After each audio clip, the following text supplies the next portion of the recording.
We are live. We are live. Hello, I am the H-Town vet, and I'd like to welcome you to this live stream, a place where we will discuss a variety of benefits available to veterans and their dependents. Give us a few moments for people to get in the room, and we'll get started shortly. Thank you.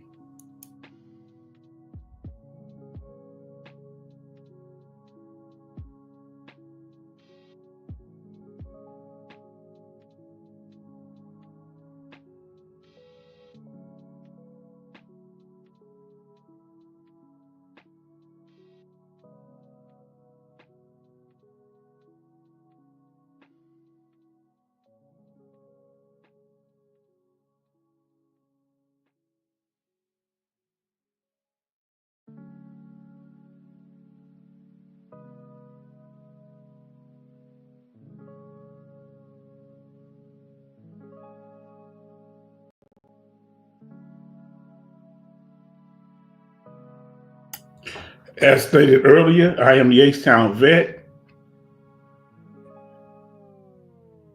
and you are welcome to join us tonight. Come into the room, family. Come into the room. We are here. We are here. She said, yes. Yes, indeed, sister. Yes, we are here. We are ready to get started. Our sister Baby Bop says, good evening, H-Town. Good evening, Sister Betty Bops. And Sister Gwendolyn said, yes. And I say yes, too. And how you been doing, my sister? I hope you're doing well also. And Sister Gwendolyn says, good evening. Good evening to our sister. Now, let us get started, family. We're not going to be wasting any time. We're getting straight to the topic. We have a certain, we've come up with a certain structure that works real good. So we're going to get right into the information. But you can greet as we come into the room. But we're glad that you are here. Now,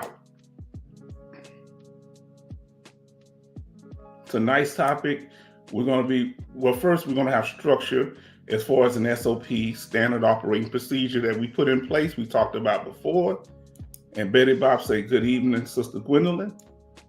Boy, yes, indeed. We're glad we missed you, sister. Now,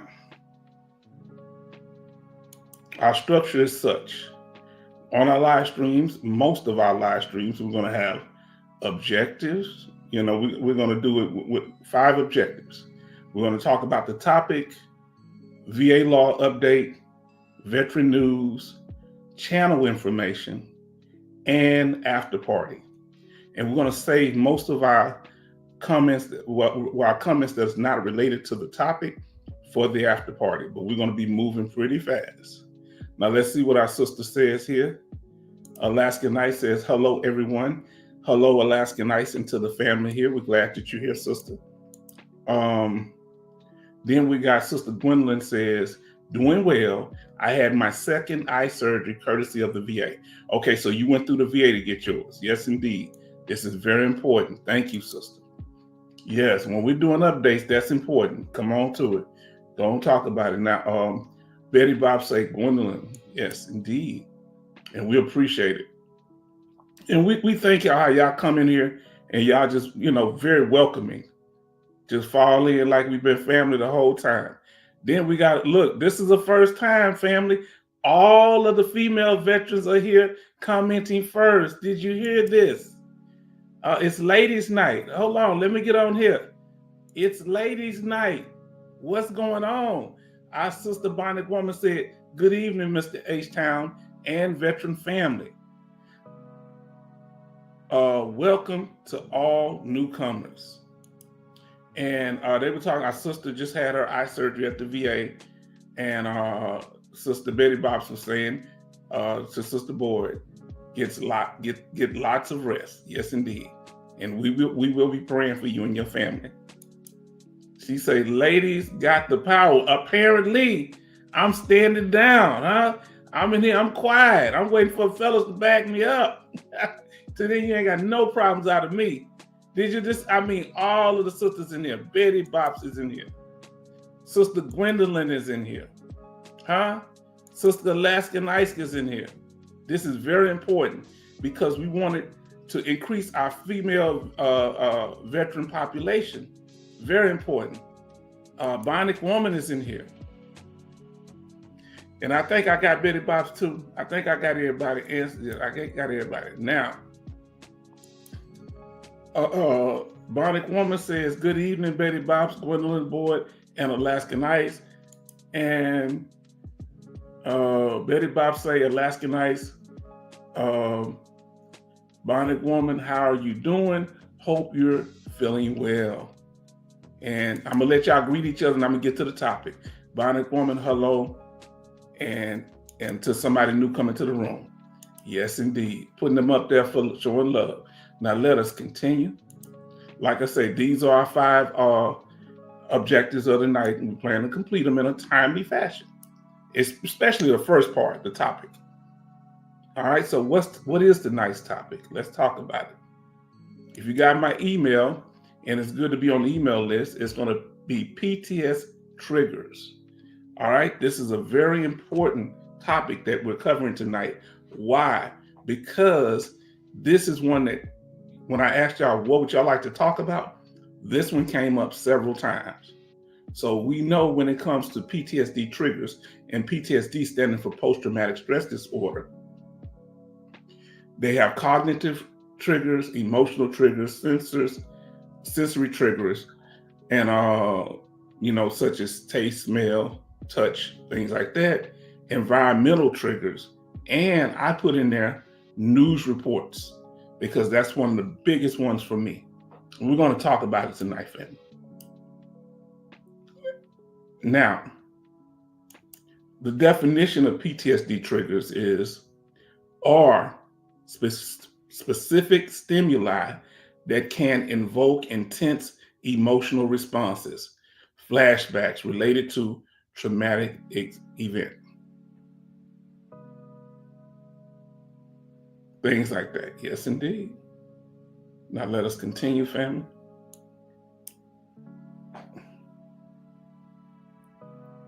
Now, what we're going to be covering tonight, as far as triggers, as we stated, but we're going to go over them in detail. We're going to talk about sensory triggers, with your 5 senses, environmental triggers, cognitive triggers, emotional triggers, and reminders, triggers that remind you of people, symbols, and dates. News reports on war or conflict of any kind. We're going to talk about it. And while we're doing that, our sister Bionic Woman was telling, get well, Gwendolyn. We are here for you. Yes, indeed. This is a family here. And the first one, and then Alaskan Night says, Betty Bops, hello. Now, the first one is sensory triggers. This is one of the main ones for me, is sensory, dealing with about 3 different areas. Now, you can comment if you would like to on any ones that affect you, as far as PTSD, any type of mental health disorder that can have triggers. So let us know. So first, we're dealing with sensory triggers. All right, I do not like anything that's burnt. For obvious reasons. I was in Desert Storm in a tank, so I don't like burnt things. And I had to learn number 1. That's number 1. Sensory triggers. It could be visual things. Are there certain things, family, that you see that could trigger you? You don't have to mention it. Don't have to be something personal. But if you have certain things you would like to mention, you can. Visual triggers, like movies. All right. I had to stop watching war movies for a while there because they were triggering me. The visuals were getting too real, especially with Saving Private Ryan and Miracle at St. Anna. I said, oh, I'm tapping out on war movies. Also, objects can also be something visual that you can see, right? Another sensory trigger, meaning you remember when my daughter and my niece, I come up on the screen. And I think my niece brought up, oh, hold on, let me do it like this. All right, let me see. Can I ain't doing it now. Okay, so it's not doing it. Let's see. Can I get it some other kind of way? Give me a second here, family. Trying to get. Okay, here we go. So I'll do it this way. So sensory triggers. So when you're dealing with such things as objects, when I went to Jack in the Box that night and they had a thing on the ground, and reportedly my niece said I stated that I thought it was a landmine, and told the fast food worker to come out there and pick it up. And yeah, those are what you call objects that are sensory triggers. I saw something and it triggered something from my time in the military. You know how it is. Things happen. Now, let us continue, family. Now, what about touch? Now, I don't have anything dealing with touch. Family, do any of y'all have anything dealing with touch that affects when it comes to PTSD triggers, that if you touch something, or have you heard of anybody having anything that when they touch it, they have an effect on them? I can't think of anything. I'm not saying there's not any. I just couldn't think of none on my own. Now, sight, touch, and then smell. And as I told you, smell is a big one for me. Visuals and smell are big ones for me, but not touch.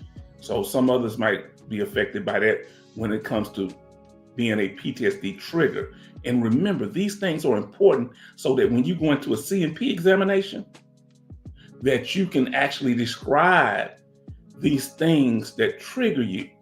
That's evidence, right? Yes, indeed, for any type of mental health examination. So this all ties in. Now, for me, the worst is burnt food. Do not like it. Before I got treatment, I would get into an argument behind it. I would say it was done intentionally. Not like my barbecue a little burnt, but like the burnt smell when it gets it reminds me of burning flesh, and don't care for it.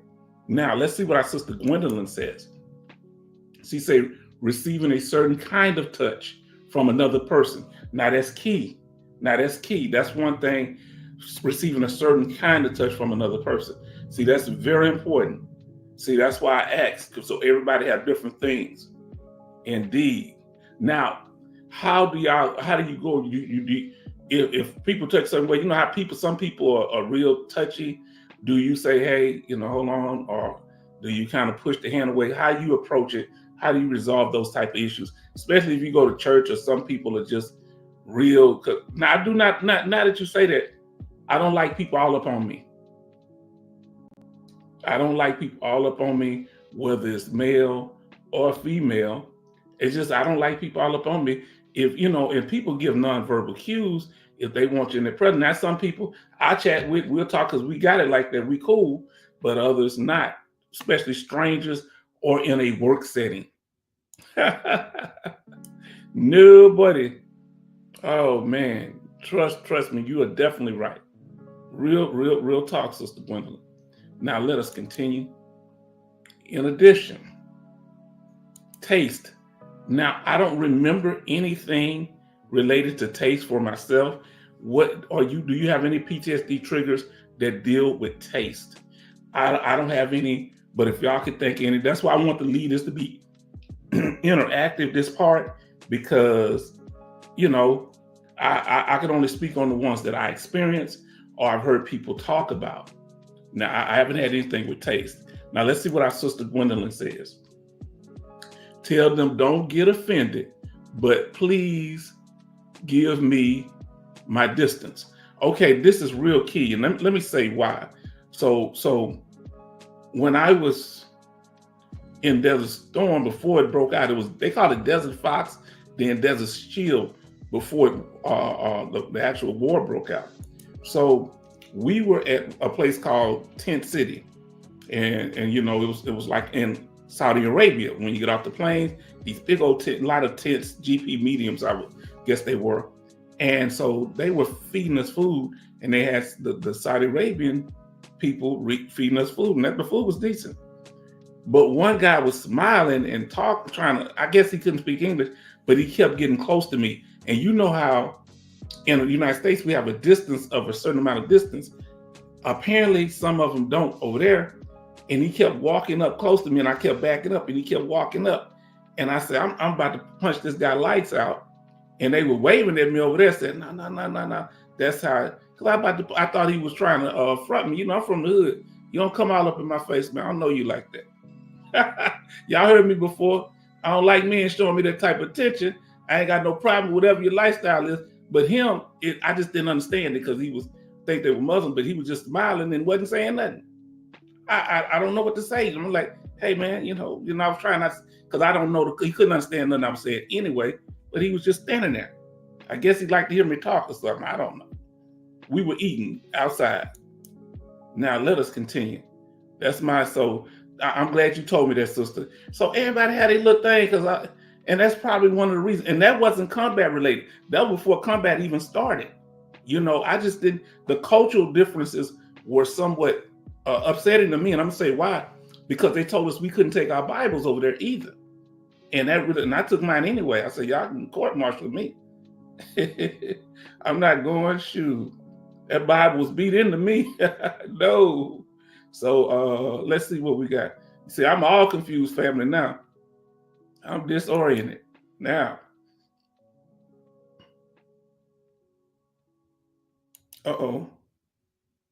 I played it, but so give me a second here. Okay. So we talked about taste. I'm gonna pull it back up. Let's see, can I get this right? I won't do it. So what I'm gonna do, I'm gonna just keep myself on the small end of the game. Let's see. Give me a second, family. It won't let me do what I need to do. There we go. All right. Thank y'all for your patience. So the sense of taste is the next one. Now let us continue. The next one is hearing. And, common ones dealing with sound could be what you hear, how loud you hear it, things of that nature. So that's a real big issue. Like firecrackers in particular, for me, I can listen to them a little bit, but I need to know that it's a firecracker day, like a holiday or something. But they can be triggers depending on how I'm feeling.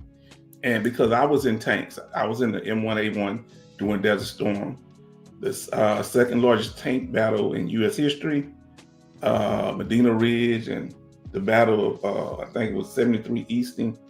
But no, that's one reason I don't like landmines either, if y'all want me to be honest, because the enemy was sitting out there like sitting ducks, but we couldn't do nothing unless we came down a ridge, and they had landmines, not landmines, they had land like tank mines all down there. So they had set us up. We couldn't do nothing like aim at them because of the angle of the tank. You had to come down. So they had set up a trap for us. I'm telling you, talk about a trigger. That's why that thing triggered me, So now, explosions, loud noises, and many of you have been on tanks. You've been in the Air Force. You've dealt with loud booms and different things that happen on ships. Yes. So loud noise is one. Now, so here's the thing.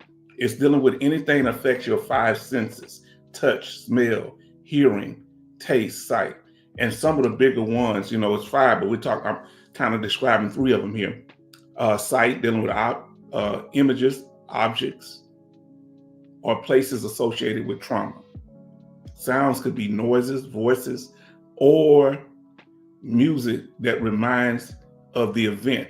For example, when I was in Desert Storm, they would play rock music or something to annoy the guys that were down in the, what do you call those things? Down in the bunkers, because even though it's the sand, they had stuff underground.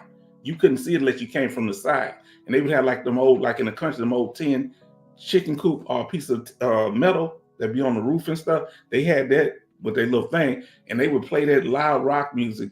It was getting on my nerves, made me want to surrender. I shouldn't say that, sure.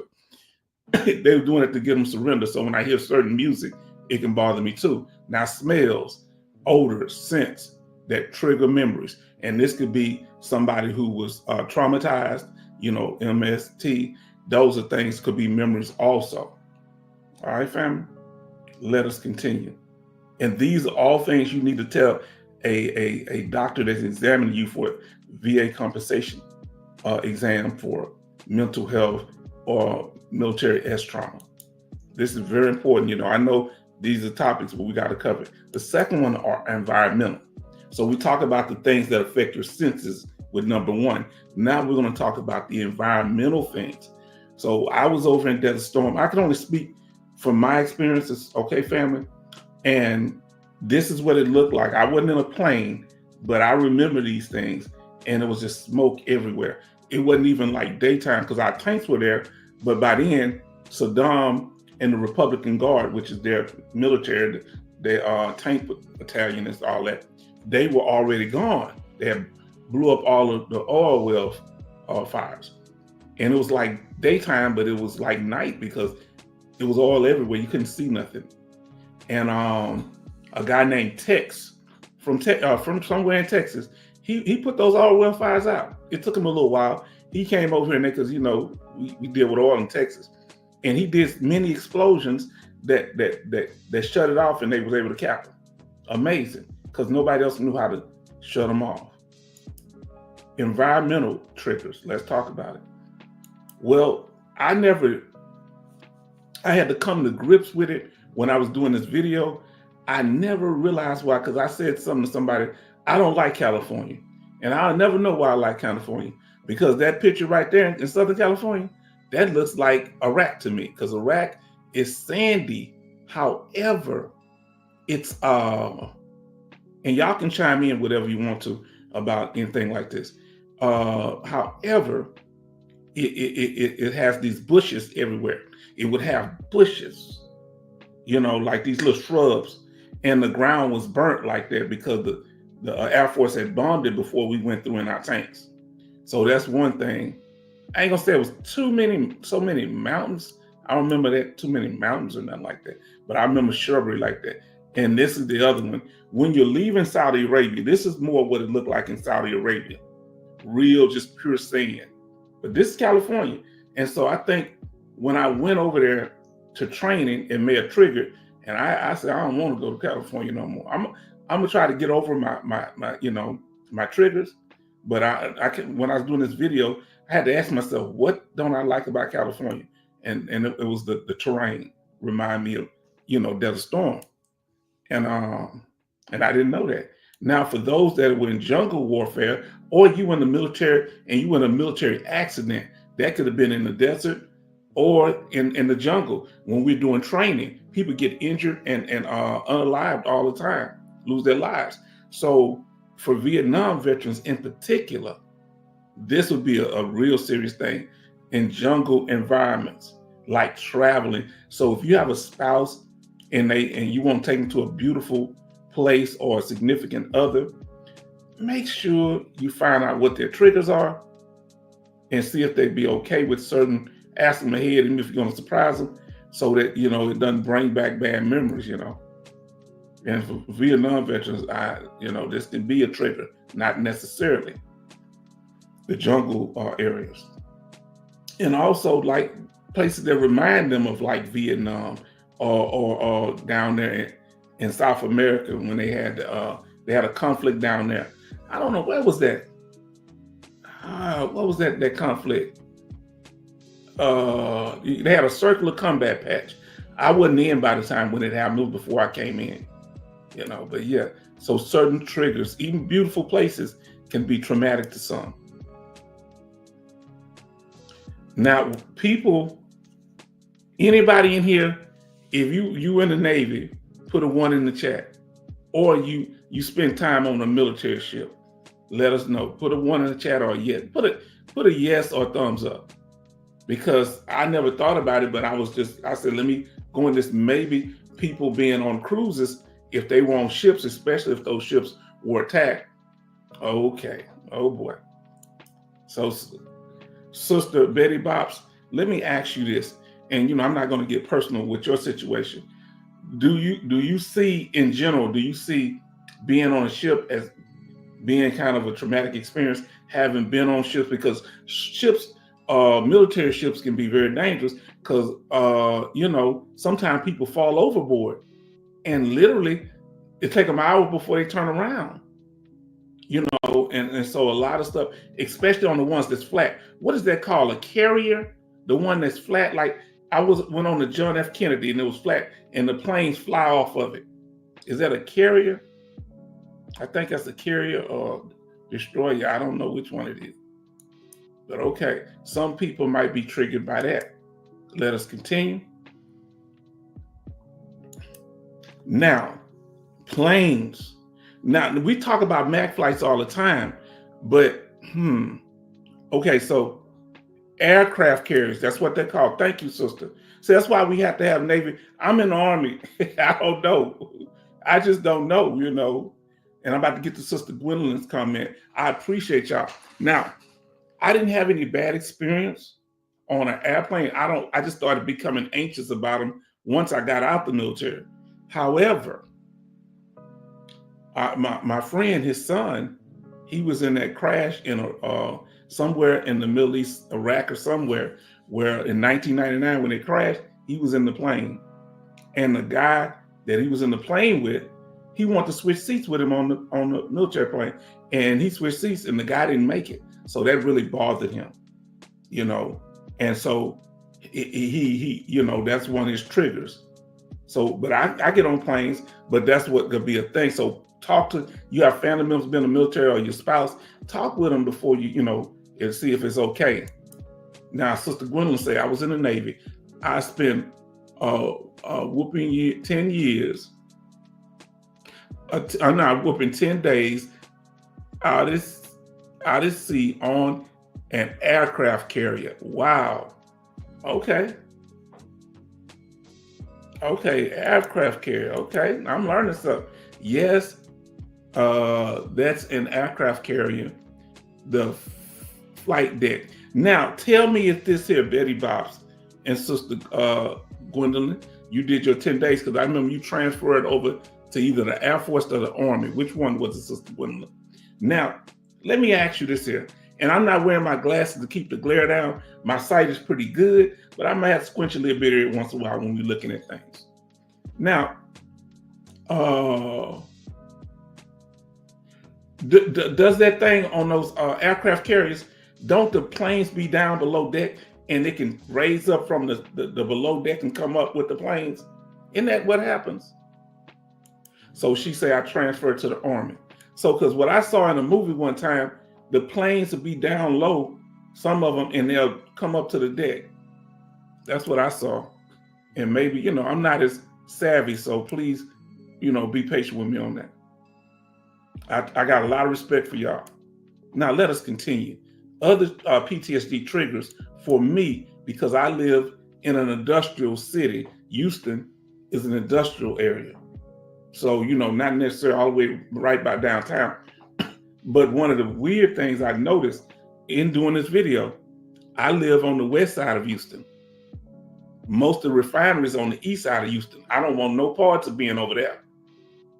And that's psychological that I didn't catch till I started. By y'all bringing this topic up, this has helped me to understand a lot more about myself. So thank you, and give me more to talk to my doctor about. Now, so Sister Gwendolyn Boyd says, yes, the planes are stored in what's called the hangar bay. Okay, follow me on this. Hangar bay. So you have a hangar bay on the ship. I remember when I went down towards San Bernardino, we went to Air Force Base. Is that called a hangar bay, or is that a different type of bay? The one that's just on the ground and, it's got a concrete and a big old building, like a barn-like thing over it. They call it hangar bay on the ship and also on land. Let me know.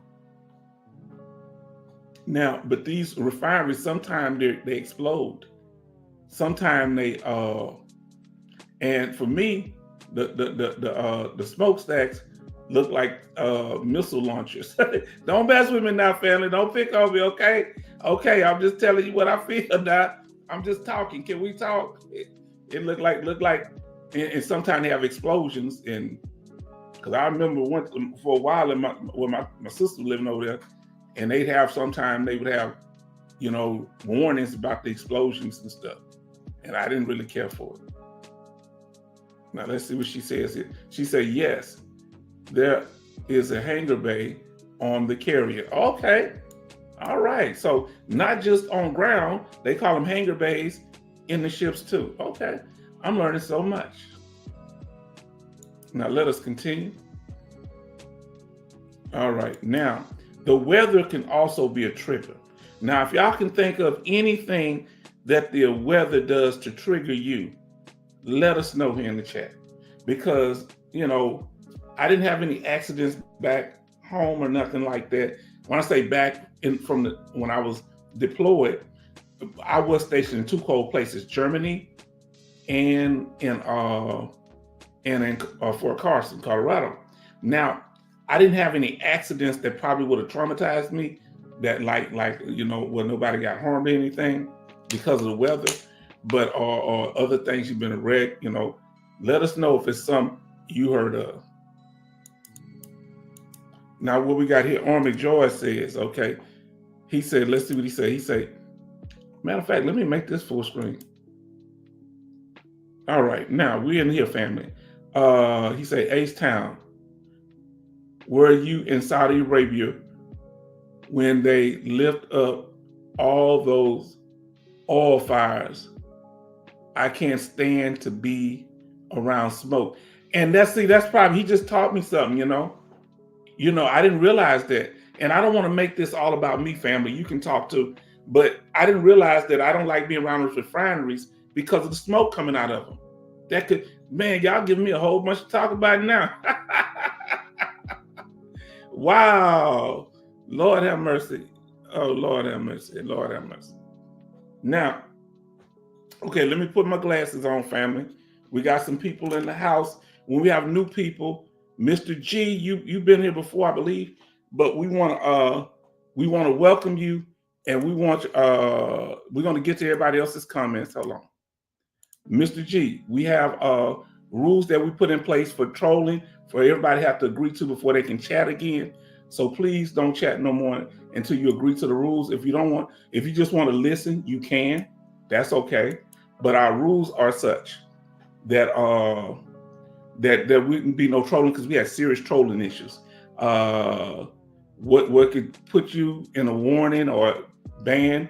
Or warning would be ignoring H-Town vet warnings. When I say, hey, cut it out, no jokes, people telling jokes the last time. I went to the store, then this happened. Two people sitting on a chair. This is not the place for that. Now, chatting without agreeing to the rules, name dropping people that are not in the chat or haven't agreed to the rules, attempting to hijack or undermine the H-Town Vet channel, and these things are done to keep the peace. So if you would like to continue to chat, all you have to do is put yes in the chat, and you'll never have to do it again. You'll be good. So let us know. Now back to our sister Gwendolyn, and we do it where you got a minute to do it, and if you don't do it, we're gonna give you I guess a timeout for the chat for the day. We're going to do that within a minute. That's how we're going to do it. All right. So all you got to do is put yes, but we ain't going to go round and round because people. Now let's see what our brothers say. Yes, sir. I was there around.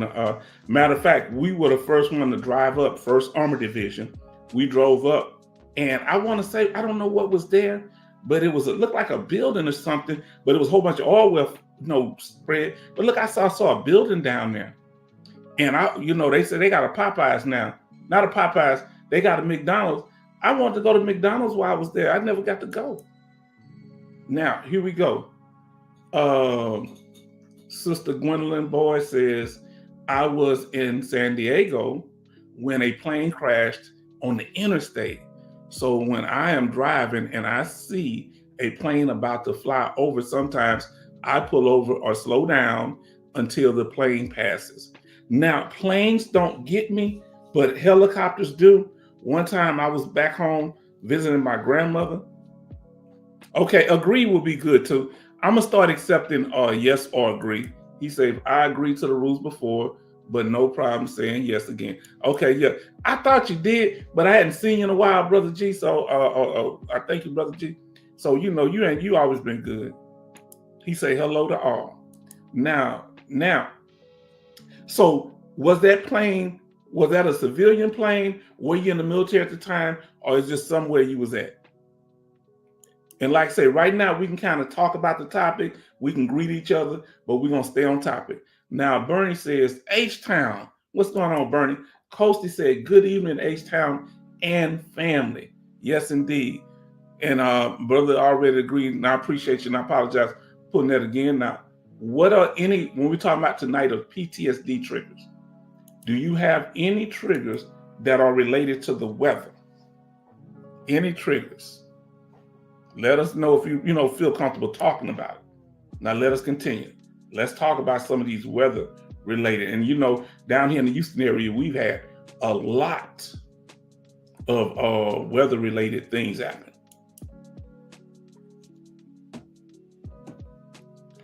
Now, okay, hold on. I had to stop something. Sorry about that. Now, weather related, it could be related to the rain. Let me tell y'all an interesting thing. When I was in Desert Storm, they said the desert don't rain much. I got that January 1st, 1991, didn't lead to May the 2nd. I was there about 5 months. It rained a lot. I got poured down, drenching, raining. And let me tell y'all why. Because we were in I got to come up on the screen because I'm going to greet everybody now that's coming into the room. Try to get in a timely fashion, family, but we'll take this as time. We was in a 3-person tent, but it was 4 of us on the tank. So we had a tent that was for 3 people, but 4 of us, so our cots, we all squeezed in. And after a while, you start getting on each other's nerve. So we had this sergeant, he was just smacking his food. And then the other slider said, are you enjoying that, Sergeant? So we get to know each other. He said, what'd I do? And I just went out on the tank and went up there and went to sleep. And it was pouring down raining.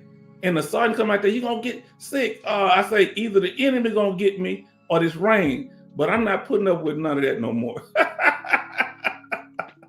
Oh boy. That's what happens when you're around each other for a long period of time. You get on each other's nerves. So, he was a good sergeant though. I loved it.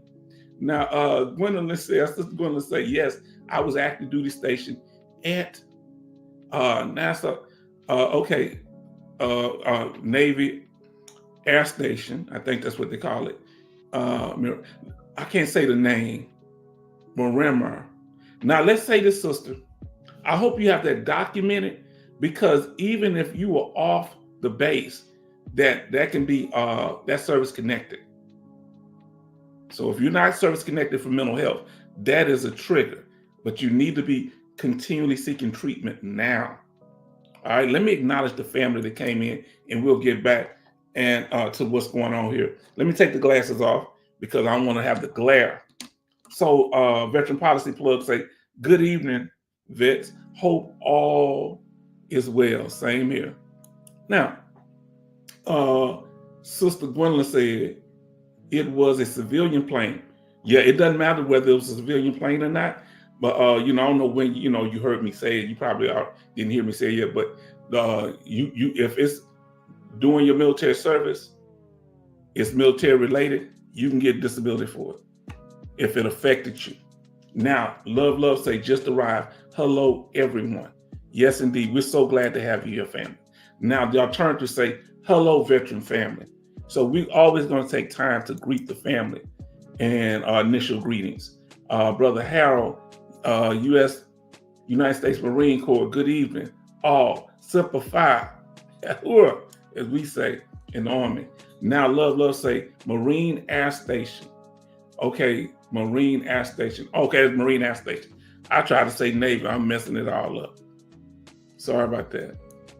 Because there are not too many military say thumbs up, no problem, okay? I forget what he's saying thumbs up to, but family, I'm happy, I'm glad, because we did a lot of work to bring this information.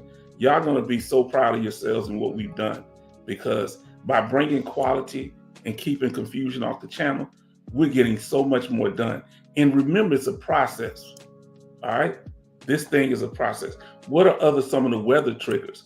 Well, when you are not just weather, but also dates and events, like what?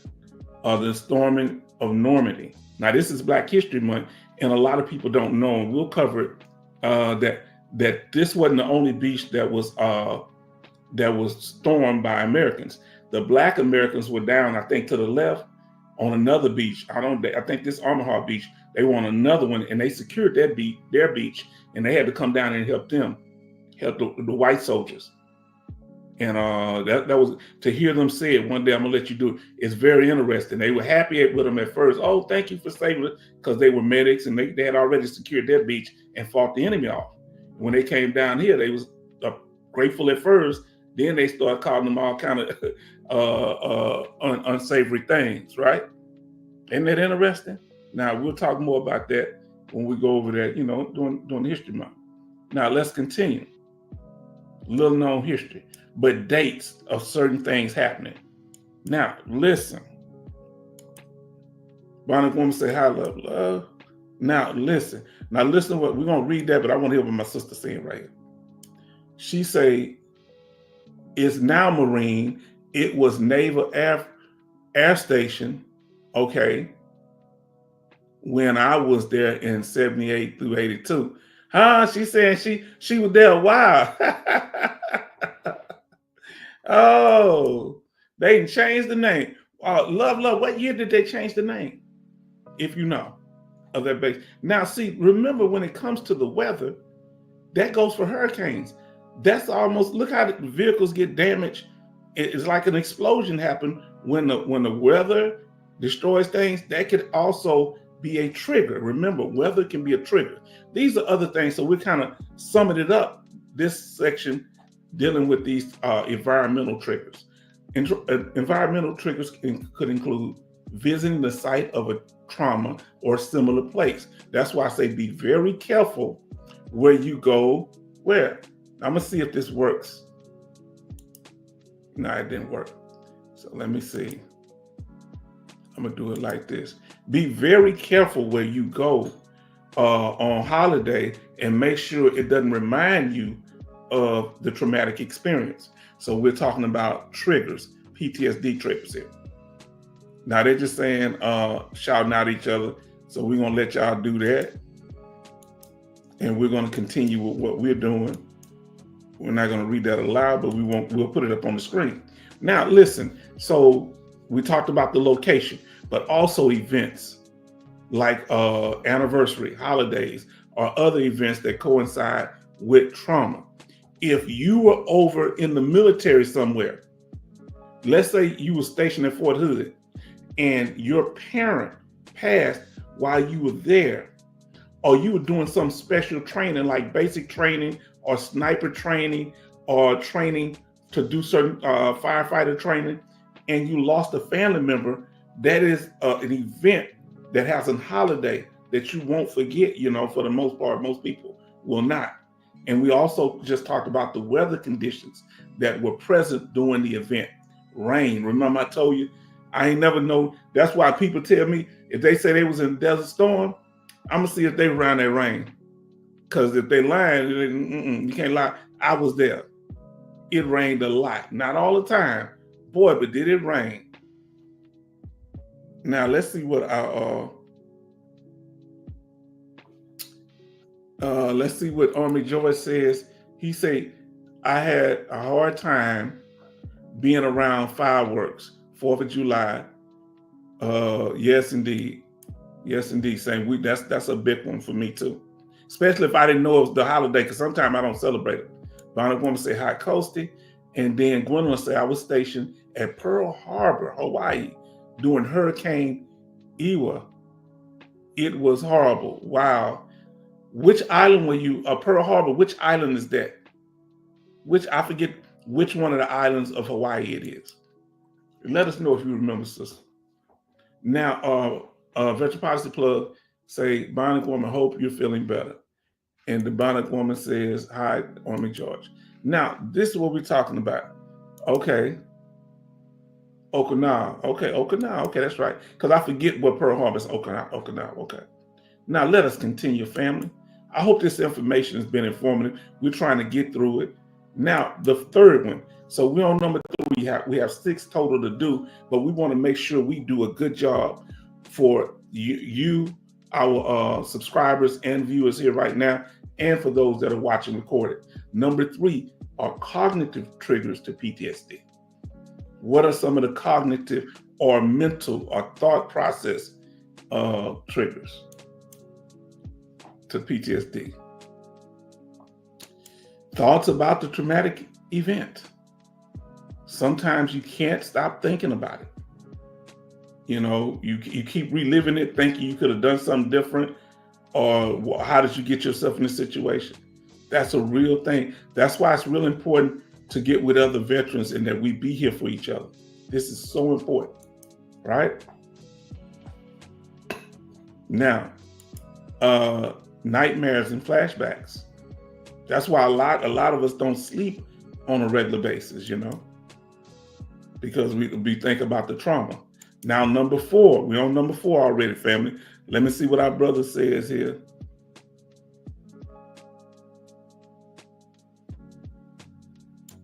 Now, he says something. Now, this is interesting. Look what he said. And he's talking about Brother Army George. So, George, I hope you don't mind us saying it. It was also, that was the blackest sky I ever seen in my life. Now, I want y'all to hear this. I think they might be talking about Desert Storm, but I'm not for sure. But let me tell y'all something. When I was over in Desert Storm, some nights you could see everything. The moon was so bright in the desert, you see everything. But the weirdest thing happened after we started fighting the enemy. It got so dark, and it was that we couldn't fight each other. So, you know, I'm laughing. I know it ain't no funny situation, but I guess a nerve left. So we just had to stay there because it's pitch black and we couldn't even see each other. I couldn't see my hand in front of my eyes. I know what you're going to say. Put on your night vision goggles. Guess what? You couldn't see nothing with no night vision goggles. They didn't work. It was so dark in the desert. Never seen nothing like that before. So I would see cigarettes from the enemy. And I thought that, so I had to guard the tank. One person had to do guard duty so nobody would come up on the tank and take us out, right?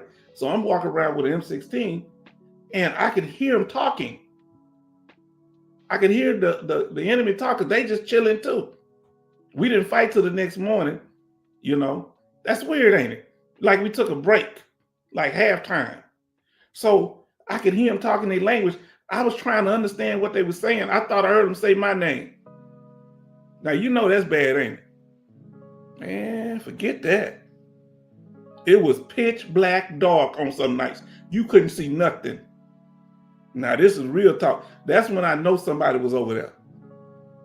My brother say, hey, Coast in love. I know I shouldn't be reading them, but you know it's a habit. Now, yeah, when they set the oil rigs on fire, we were detached to the USS Nassau, and all the oil was in the water all around the ships. Now, tell me if this is true, family, those of you that were in the Navy.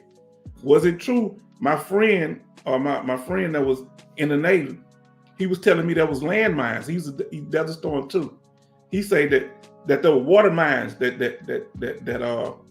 Saddam them had put mines floating in the water to blow holes in the ship. Is that true? Because I was on land. I don't know. I know y'all out there because y'all shooting over our heads and I didn't like it. Y'all were accurate, but what if y'all wasn't? I didn't like that the Navy shoots over your head to get to the target. Not cool. But they were accurate. Oh man, emotional triggers, family. Now, what are some of the emotional things that you respond? You can get anxiety from the trigger, fear, hopelessness, right? Now, these are the type of things that your reaction to emotional triggers. Now, So what feelings of fear, anxiety, helplessness, remind us of the victim's vulnerability, like our sister was saying earlier about certain touches or people in my space. I can, that can make me feel, I guess you could say, vulnerable. That's why men tend to be so violent, because when somebody in our space, we think they're about to attack us. Other witness similar events in others, watching something happen back to somebody else. Like, I don't remember saying it, but to the first doctor I talked to, he was telling me I was talking about something. It must have been true. I must have said it because it was a true event, but I don't remember telling him. And it was about one of the, most of the soldiers from the other side, they just surrendered. Now, let me be straight with you. Other than the battles, most of them just surrendered. And they would like run up around our tank and be hundreds of them because Saddam wasn't feeding them. And man, I'm glad they just dropped everything. They would just defeat. They could have just took us out because we were just like riding through, and they could have hopped up there, but they was just surrendering. They put them in the back of Hemet and stuff, the military police and other people like that. Well, we had one situation, and I'm not trying to get, and I ain't gonna get too graphic, but the guy, they were surrendering, but then they didn't want to surrender. This was a different place. It was behind a wall, and they knocked the wall down. They was under a cracked wall, and one guy came over there bringing the guy, and the guy was like missing, from shoulder on, and that was just he kept bringing. Our medic was bringing him around the tank, and I'm like, we can't do nothing with him. Why are you bringing him here? And I could hear that guy, whatever language he was talking in, racket language or whatever they call it, man. That's not cool. I wish the medic was sitting there upset. I'm not a medic. I ain't nothing I can do, So that was like, I felt helpless, I don't say vulnerable. I felt helpless. And like the little chicken sitting in front of that cat. I think the little chick made it though. Now, let us continue, family. Then number 5 is trauma reminders.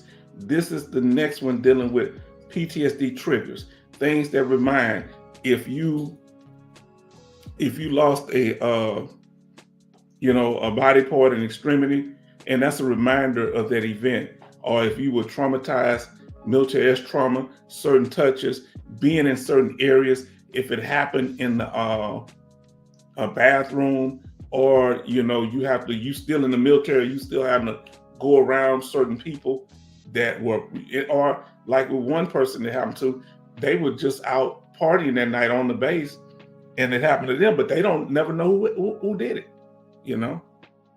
or it could be any type of other trauma related to that. Yes, indeed, things that remind you of the trauma. I know this is a hard thing to talk about, but y'all asked for this topic, and it's a very important thing. And this will help when you're filing for your compensation claims, okay? Now, let's go to the next one.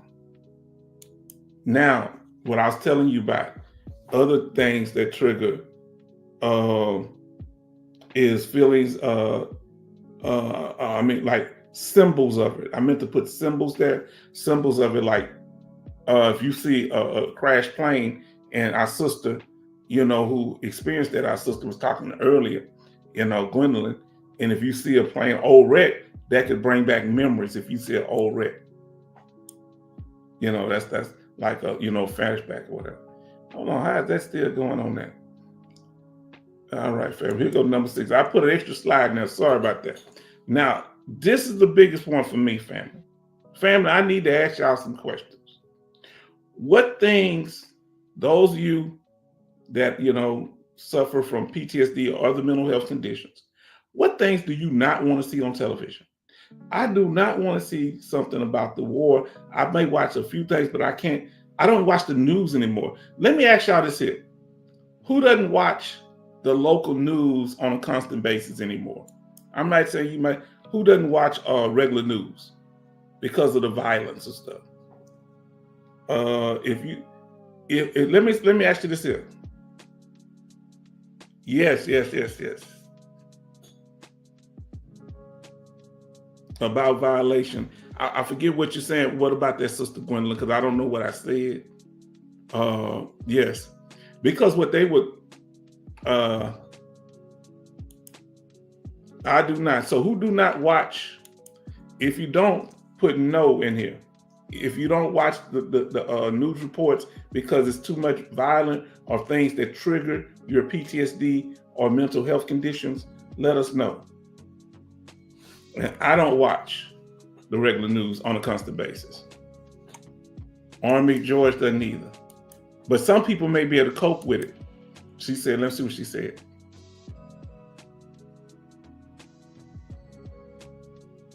Oh, yes, indeed. Hold on.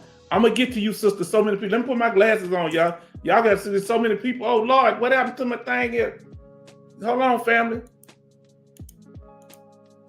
Oh, my God. Oh, Lord. Oh, Lord. Oh, I almost lost my... Look, I got nervous and it jumped, so I'm sorry. I clicked the button over here and everything went everywhere. So, no, don't like watching news for me Alaskan Nights. And Army George don't either. Neither do I, of course. And I will talk about that in a second. That's a see, we're moving right along, family. We still on topic. We're not but 56 minutes in because then our brother turned, my sister turned to say no, don't like watching news. Then we got Dank 72 saying no. Now Dank 72, let us know if you are new to the channel, if you haven't agreed to the rules, because I don't remember seeing you before. We got a few little rules where you can chat. If you don't want to, you can sit back and chill. But if you want to chat, we keep the trolling down. That's why it's so peaceful. But we're glad, we welcome we want you to agree to the rules. Thank you for coming in. Now, love say no, I stay away from news to negative. Yes, too negative. No, from brother Veteran Policy Plug. Now, she say, I don't watch it on a regular basis. Now, then Gwen say, I don't turn on my TV much at all. Ain't that interesting? We do probably a lot on the internet. Now for our brother Dank, here's our rules here. I'm gonna pull you up. And all you have to do is put, if you want to continue to chat. If you don't, you can sit back and chill. But if you want to chat, this is our rules here. Don't ignore the host, H-Town Vet, which is me. You can't continue to chat until you agree to the rules. No name dropping, like you can't drop other people or name like, yeah, I come from this show. Shout out to the homie. Only, communicate with the people in the chat. And the last one, no attempting to overthrow the channel or undermine the H-Town Vet. We had a problem with trolls in the past, brother. So let me see. Love say no. So if you want to agree to that, just put yes in the chat, YES, brother Dank 72. Now, Sister Gwendolyn say, don't watch on a regular basis. Gwendolyn says, actually turn off.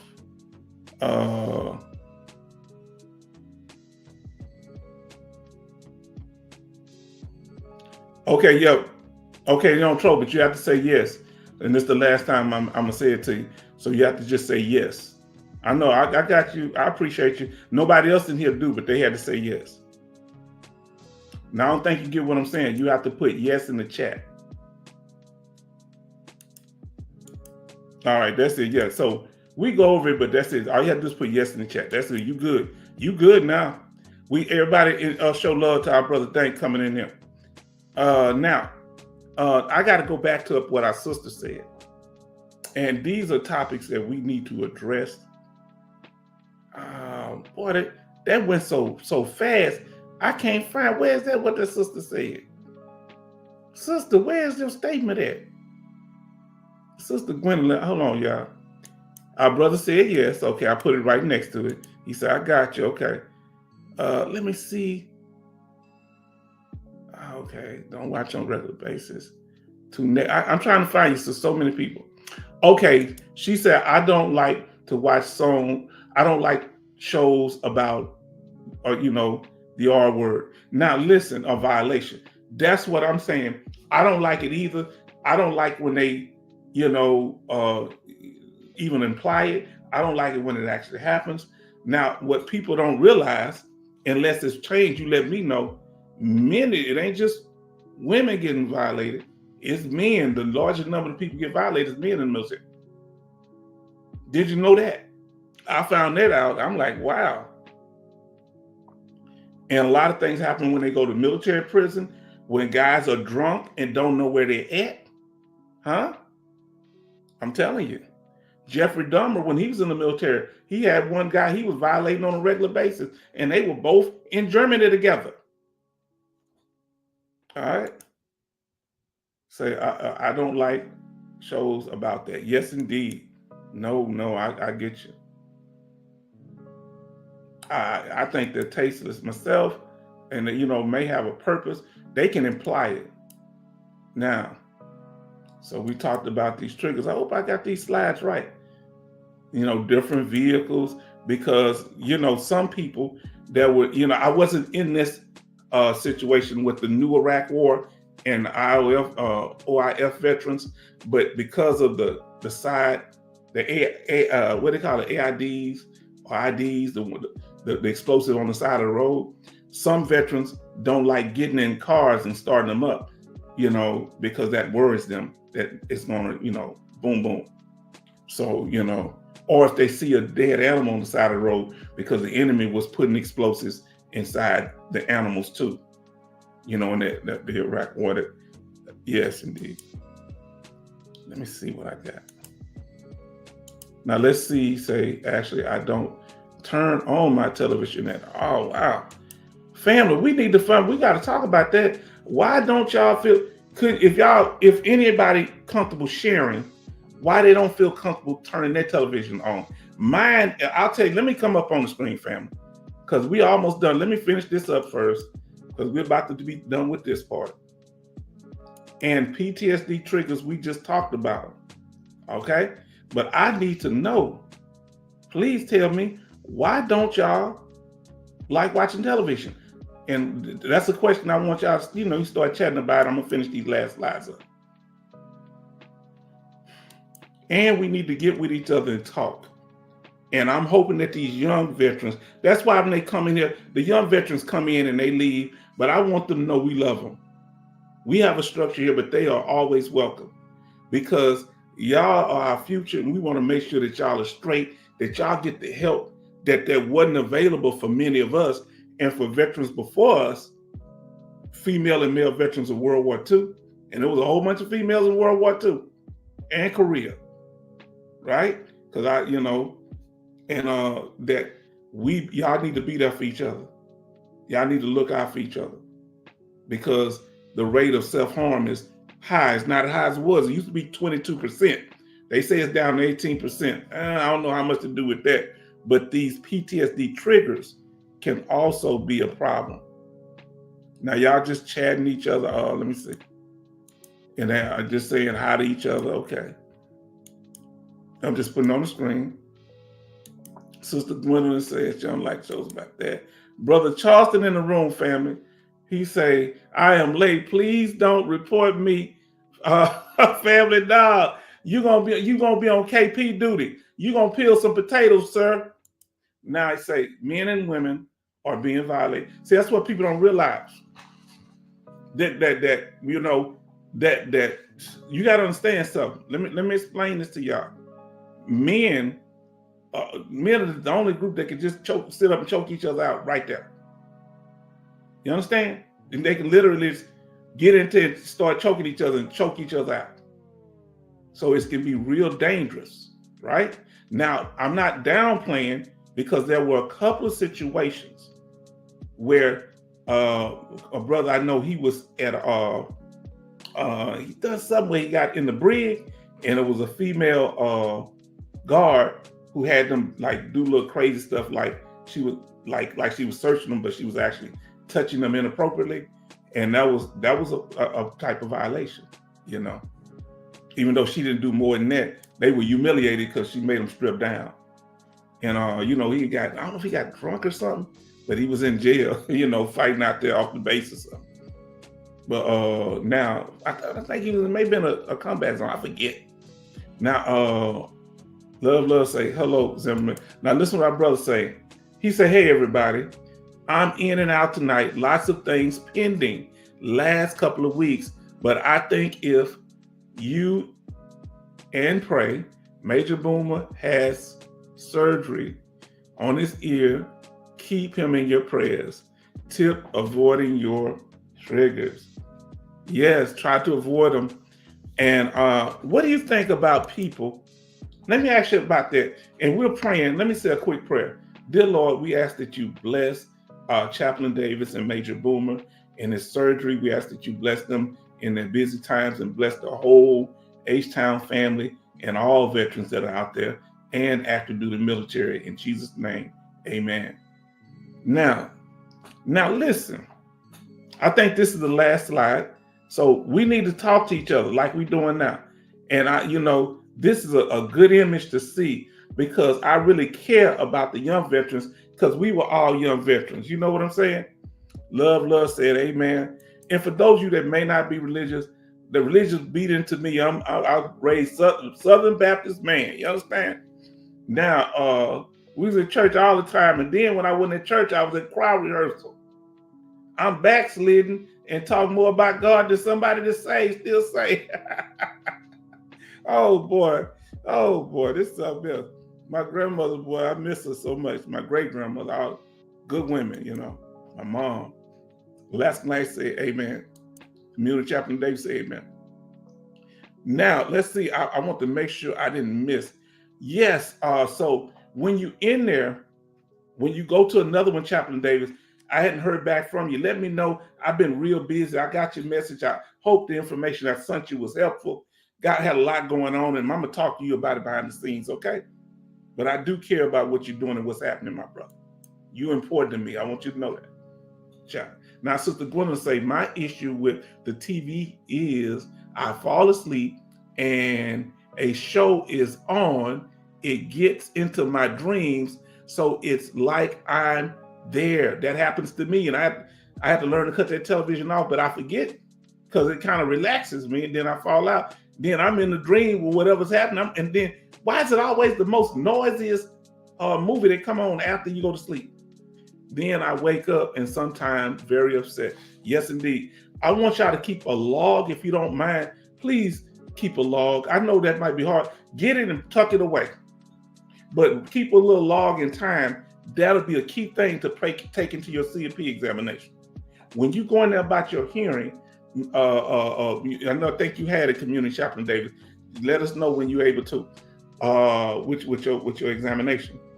Make sure y'all tell them about the mental health stressors that it caused you, the pain, the aggravation, all that. Okay. Now, family, we done it. It's just over hours. Now we're gonna get to the rest of the program. Now, let's see what we got here. These things, these triggers, these where you need to discuss when you go in that exam room. I know it's painful. I know it ain't easy. And I'm gonna tell you something else. Write some of the things down, because I gotta be honest with y'all. There's some things I didn't remember. I feel very embarrassed. Do you know how weird this is? I went to Desert Storm with my homeboy from my neighborhood. He was telling me about stuff happening that I didn't remember happening until he told me. Say, what? Yeah, okay, I forgot about that. I remember things happening that he didn't remember. He didn't remember that we was out talking about Saturday morning cartoons outside our tape, and the enemy started dropping them fireworks, we call them fireworks, and we running back to the tank. He had me laughing, so he had his own tank. He was a sergeant. He was on another tank. He had me laughing so much I couldn't breathe. I was mad at him because he was singing the Sunday morning cartoons. You remember that one? What's that one name? Conjunction Junction. What's your function? He was singing that, and I was laughing. And even he was running when they was bombing us. He was still singing it, and I ain't never forgive him for that. I say, because you could have got me taken out, man, and you would have to tell my big mama that you were the reason why. I say, man, so it's good to get your memories jarred, okay? and deal with it. Say, yes, that's true. Now let's see what I brought. We're done with the lesson for tonight, but we continue up with the next phases, okay? We're getting this done. We're done with the first part. Now, so those of you that watch and record it, we pretty much went over the information. Now we that's why I didn't have them talking too much. We did that within an hour. Now we're going into the rest of it. Brother Charleston say, sorry, I don't understand why women are mistreated in the service. My first ship, USS L.Y. Spears, had one female sailor on sea. We were men treated them like sister family in 79. Yes, that happens. But everybody don't have that kind of spirit. Because I'm telling you, I was in the combat unit and we right next to what do you call that? The support. And I'm telling you, them two, the one sisters I know, they was like sisters to me. We was cool. And I'm not saying that people didn't date, but you can't be coming home. And I didn't date them too, but we was cool. We was cool. I go in their room, we chat. We was all cool, you know. And but things happen. I guess things happen like I wasn't aware of. So I wouldn't say it didn't happen, but I was in a combat unit where it was all men. Now, keep a log is a great idea. I call it a brain dump. Yes. Keep a log of everything. Keep a log of how you feel about your surgery. Did you get that surgery done at the VA? If you have any pain, Sister Gwendolyn, anything that's left over that wasn't done properly, you can file a claim for that too. All right. That's what it's called, Schoolhouse Rock. This joker was singing Schoolhouse Rock, and I couldn't get to I was trying to get up on the tank because the enemy was about to blow us away. Now, that ain't funny, but I'm just saying, this dude was still singing Schoolhouse Rock, man. And I couldn't tell him to quit because I couldn't breathe trying to run because I'm laughing. I said, that dude crazy. He don't remember doing it. He tell me he don't remember doing it. I remember. Where you at? Wherever you at, Moochie. Oh, I should have called. That's his nickname. Now, Miss Boyce, that's a common problem. Talk your way out of a dream. The dream was not real. Your situation is over. It cannot hurt you anymore. But you're right. Certain shows just don't talk there. Don't walk there. Yes. Now, all right. Now, we got our the Schoolhouse Rock. Now we got Clemson alum. I think you've been there before. Alumni 04. Now we'll answer your question, but I want to know if you can hear me, Clemson. Let me know because I need you. We got rules now, and we're going to answer your question. But let me know if you can hear me because I'm about to ask you to do something. Put yes in the chat if you can hear me, Clemson. Because we have rules and I'm gonna go over them and make sure you hear them because you have to agree to the rules to be able to chat to keep down trolling issues. And that's one. Okay, yes. So you can hear me now. Wait till I finish this, then you can say yes again. Okay, Crimson, Alumni. So one, the rule is for no trolling as far as ignoring H-Town vets warning. Okay. The second one is chatting without agreeing to the rules. The third one is name dropping non-chat members. The fourth one is attempting to hijack or undermine the H-Town Vet channel. So if you agree to these rules, just put yes in the chat again, and then we're going to answer your question. Now, Love, what do you say? H-Town Schoolhouse Rock. Okay, so Clemson agrees, so you good. Now let's get to your question. Let me see what he's saying here. Schoolhouse Rock kept me calm and focused. Yeah, I'm just a bill, only a bill, sitting on Capitol Hill. Now let's see what Crimson says, Alumni 04 says. Can I file a claim if my job triggers my PTSD? I work in a high school. I worked in a high school. I filed a claim. I got 50% while I was still teaching. Yes, that's the best time to. And write down all your stressors. Yes. And As long as you ain't 100%, you can work and teach, huh? Or whatever else you do at the school. That's what my concern. You ain't got to tell your school nothing about what's going on. Get your documentation. If you have any bad write-ups, you need to send that, take that. If you have co-workers that you real cool with that ain't all in your business, you have them write a letter. I had my co-workers write letters. Huh? Look, we thank you for having you. Everybody show love to Crimson. We glad that you're here, family. We just want to keep order because the haters want to come in because they're not used to this here. We're not looking for the biggest crowd in the world. We looking for the few, the proud. We ain't gonna say the Marines, but you get it. We like the mantra, you know. We like our subscribers. We want quality people here, and that's what we getting. You say not too much news, yes indeed. And guess what I'm about to cover in a minute? News, but it's veteran news, okay? Now, family, let's see what we got. Let's continue. Y'all are making me feel so happy. We're really getting this thing done. So remember, go back and watch our video, CMP exam room, do's and don'ts. That's a live stream, I mean. Now, we just discussed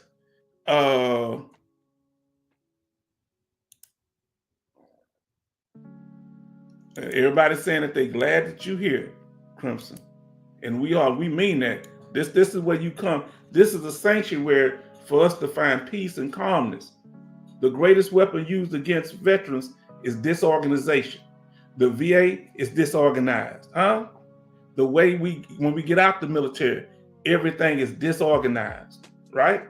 So we're here trying to establish order, right? So we can get some of these benefits so that we can get peace and calmness back in our life, some structure, okay? That it ain't as bad. Listen to what I just said, it's not as bad. It ain't gonna never be good. It's just not as bad. We're trying to work through it. Never tell them you're doing good, because when you go to a mechanic, you don't tell them about the part of your car that's working. You tell them about the part of your car that's not working. Am I right? Now, I almost started preaching, didn't I? I'm doing some bootleg preaching over here, family. Now, mental health ratings are related to your triggers. They're going to give you your severity level based on how frequent your triggers are. So what we just went over, y'all need to go over there. Get your triggers and see which one is yours. Go back and watch this live stream again when you get a chance. I know it might be hard. You might have to take a breath. So here what we went over for those that just came in. Now let's see what he said. That's an understatement, H-Town. And then our sister said hello to Love, and Sister Alaska Knight said hello to Crimson Alumni 04 and Love. Now, brother says chaos in civilian life. Almost re-up. Yeah, because when we got back, we were so used to order that it became chaotic. Now, family, we done, but we about to do we're going to make sure we go over the same thing we went over when we started, because some people came in a little late. I need y'all to come on time when y'all can now. Now, we talked about sensory triggers. So we're talking about PTSD triggers, sensory triggers, environmental triggers, cognitive triggers, emotional triggers, reminders such as people, symbols, like I told you about the little piece of that cardboard I thought was a landmine. Okay, forgive me. I can't believe my niece snitched on me. Dates, certain dates, when you had certain things happen to you, you might have been harmed or attacked. Somebody might knock you upside the head or hurt you. It might not just be violation. It could be anything. You was in a car wreck or you saw somebody else get harmed. That's also, you can get service connected for that also. Now, news reports of war and conflict. Now I want to ask y'all, please, what is the one thing that it may not be war related, or what type of stuff you see on TV that could trigger, some of your mental health or PTSD symptoms, or make you aggravated, frustrated. In other words, why don't you like watching TV anymore? What's 2 or 3 things that stand out that avoid you from watching the news on television? What stresses you out about it? You say all of the above. Now, let us know in the chat, family. Now, fair use family, and y'all, while you letting us know, what are the things that bother you from watching the television? What aggravates you about going out? Like, I don't like going to the grocery store, especially when a lot of people there, because I feel like they're going to hit me with their basket because people are very careless and don't pay attention to what they're doing. So I have to go to the one that they're not as aggressive. Man, you got people out there off the chain. You understand? Let me see what we got here. Now we're going to put up fair use family. We're about to watch a video, and y'all going to be amazed. It's about what one of our family members said here. All right. It's about what one of our family members was talking about one of the triggers. We're going to talk about triggers. And this video kind of helps on that. I'm going to have to put my headset on, and I'm going to take off. And let's turn this music off for a second. Let's see. We're going to stop the music for a minute. And thank y'all for your patience, your kindness, and your understanding. So we're going to do, let me pull this up. All right. Because I would have it up, but sometime it'll start playing on its own. And I didn't like that. Now, family, this is dealing with PTSD triggers. A little short video that we're going to watch. Fair use. This is for educational and informative purposes for veterans. Now it's saying the page is not responsive. Let me make sure everything is going good. Let's see. Okay, fair use, family, fair use. Let me try to, I'm going to try to pull it up. If it doesn't act right, please forgive me for a second. Okay, it did something crazy. Give me a second, okay? So y'all go ahead and chat away. I'm going to read that, put that on the thing. He said, I can't stand line when a lot of people are in line. What is it at the grocery store that causes triggers, family? Do you rather order your food instead of going to the grocery store? Let us know in the chat.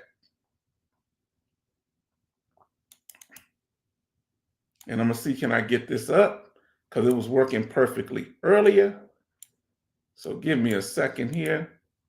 And we're going to talk about triggers, PTSD triggers. All right. We're going to close the ad. All right.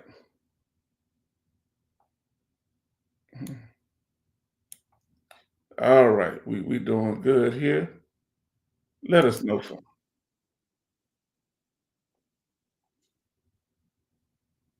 Give me a second. We're about to pull it up. We're almost there because I want to make sure it's properly. All right. Let me pull this up on the screen.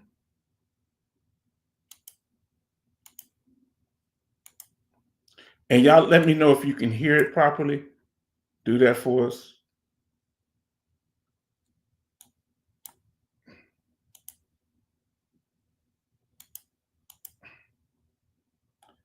All right. Now let's go full screen on this. Now let's get it started, family. Tell me if you can hear it. Give me a thumbs up.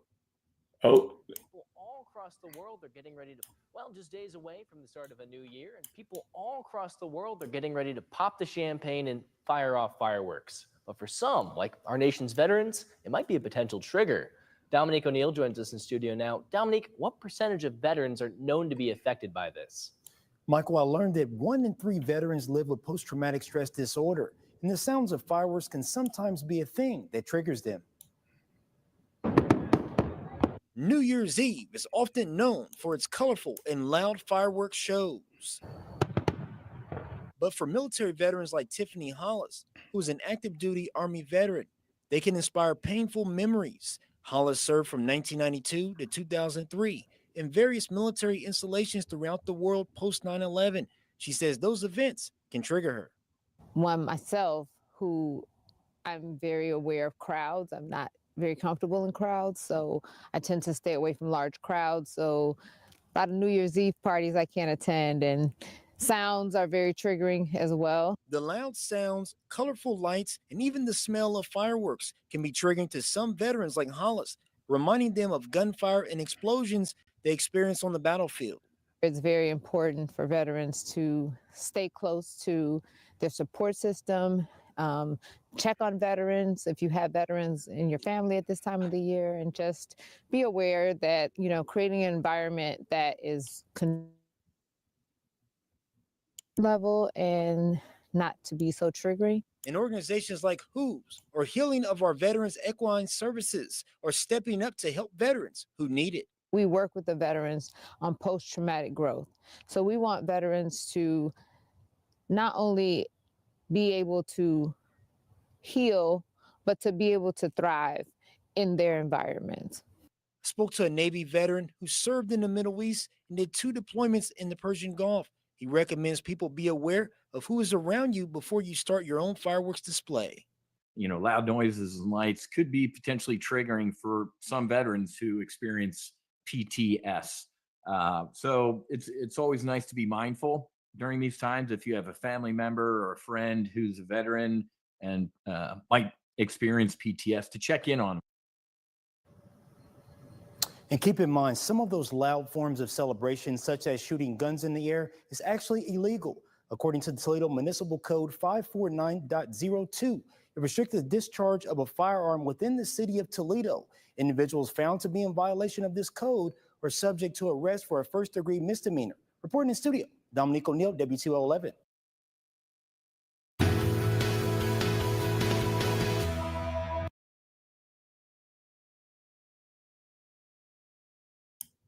So, family, sorry about that.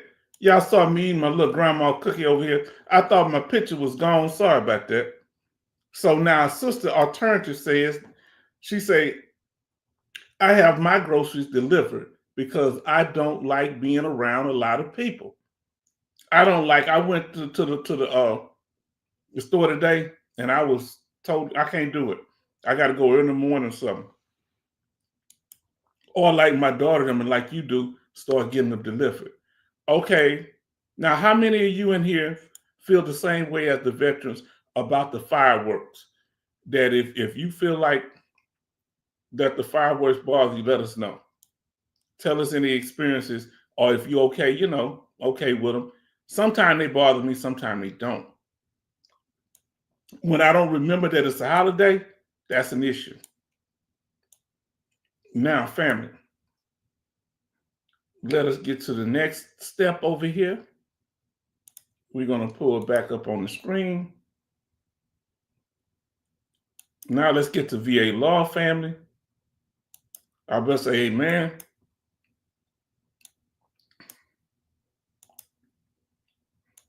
Let's see if it's an update.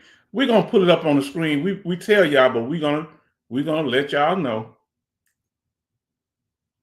We're just going to pull up the screen so you can see it for yourself. There's been no update on VA law. This is at va.gov.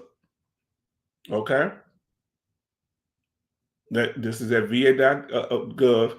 That the VA update laws, as you can see down here, and for those of you that haven't seen us before, they do it on a constant basis.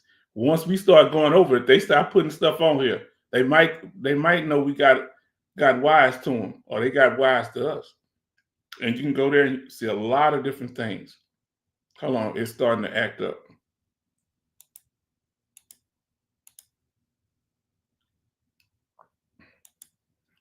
Now, let us see here, family. Now, so that's we've shared the law. Let's go to our next. We shared VA law update. Now we're going to the next thing. We're taking it to that next level. Let me see. That people were concerned. Okay, give me a second. I wasn't meaning for y'all to see that yet. Why is it acting up? I'm gonna leave that right there. I didn't mean for y'all to see it yet. So I'm about to pull this up. I got to get to the news. Let's get to the news because I'm working several windows at one time, family.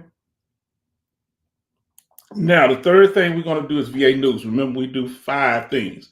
We go over the topic. We do an update on VA law. Then we go to veteran news because here we bring the veteran news. Not any fake news, huh? We don't bring receipts. We bring invoices, like my brothers say. We don't tell you what you paid. We tell you what you owe. Now, let's go here, family. Veteran news. Let's see what's going on with the topic here today. With veteran news. This is from the White House. This is Pentagon and Congress. They're talking about veteran benefits. This was on January the 29th. The VA benefits won't be halted under White House funding freeze order. So apparently the president did a funding freeze order and he froze the money, but he didn't mess with our benefits. So y'all probably didn't know that. That's why it's good to come here to the H-Town Vet. We're going to keep you updated on things like this. When we can keep trolling away from here, I got more time to invest on things. So that's why I say I appreciate y'all working with me. We're going to start here. What does it say? Veteran benefits and supportive services will not be disrupted by the White House freeze on federal financial programs after administration officially quickly verified that the department operations do not run afoul on new rule banning money for diversity and inclusion. Now, what they did do, they're cutting a lot of diversity and inclusions. They're cutting minority and I guess different minority groups and what's the other one? LGBT and white women too. They're considered a minority. And white women, black women, other women of all ethnicities, and men, LGBT. I guess they say black men. I ain't never got no benefit for nothing. Everything I got, I work for it. I don't know where all these programs, because I ain't never got none of it. But what's the other ones? Like those groups and the disabled too. Now that's another thing. I hope they didn't cut the disabled. So they're saying, but they did. I need y'all to know this. Let me come up on a bigger screen. They did. How can I come up on the screen right? They did cut the people that were DEI hires that were under that program. They lost their jobs. A few females lost their job, and maybe some LGBT or some people of different ethnicities that are considered minorities. I don't know exactly who, but I had that thing. But okay, I guess he's leaving. He say, let's see. Our sister Bionic Woman says, I don't like crowds of loud noises. He said, I got 10% payment on January 1st. Okay. Is that what you're supposed to get January 31st?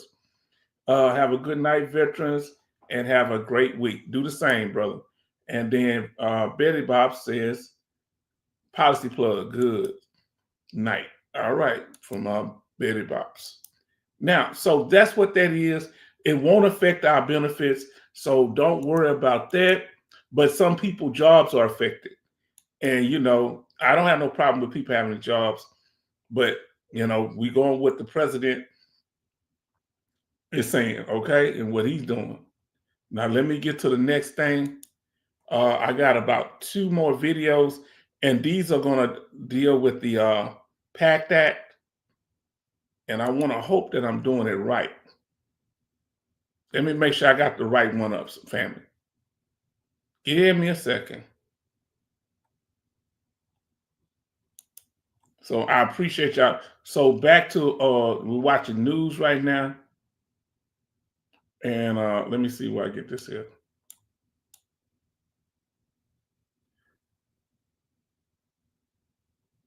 So what we want to do is we want to say fair use, family, fair use, because these videos are for educational purposes for veterans. Give me a second.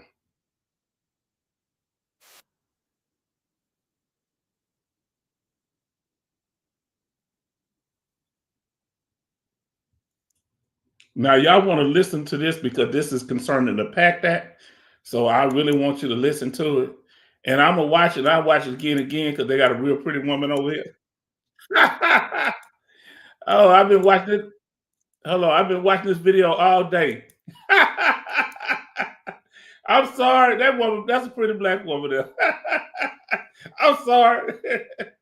Oh, boy, I hope she don't file no charges on me, man, because I don't know trouble. She's a very beautiful woman.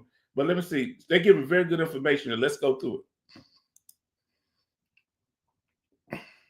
Veterans with certain illnesses to apply for life-changing benefits. The list of illnesses linked to the PACT Act just got longer, meaning if you or a loved one has one, approval should be pretty much automatic. Our I-Team's Meredith Anderson takes a closer look. Some call the PACT Act itself the largest health care and benefit expansion in VA history. It was signed into law in 2022 and named for Sergeant First Class Heath Robinson. He was a combat medic who developed a rare disease and stage 4 cancer. His doctors linked it to prolonged exposure to toxic chemicals because of burn pits in Iraq and Kosovo. Rare illnesses after exposure to toxins is nothing new for the VA. For years, the VA has offered benefits to those exposed to Agent Orange. The PACT Act helps those veterans, but also includes Gulf War and post 9/11 era veterans, and specifically addresses the burn pits. The VA created a list of more than 20 conditions. It's on your screen right now, known as presumptive conditions. That means if you have one and you were deployed to areas with these toxic chemicals or burn pits, the VA presumes your illness was caused by exposure there. You don't have to take any additional steps to try to prove it. This month, the VA added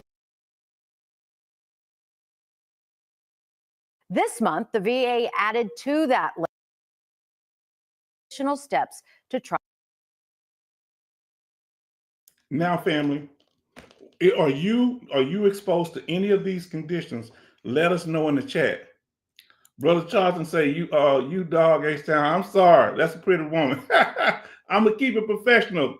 I'm going to try to keep it professional. That's a beautiful woman. Let me see, can I get this picture right? Okay.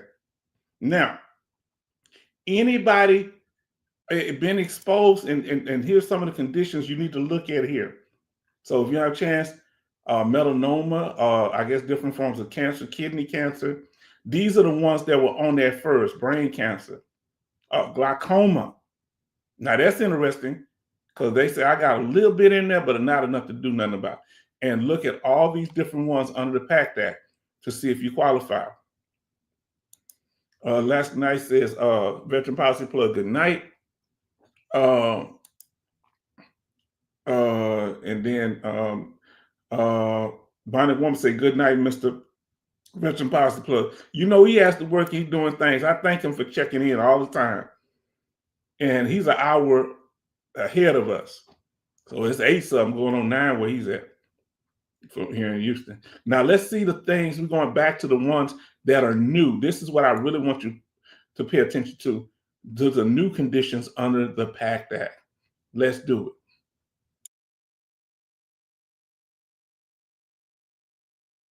Try to prove it.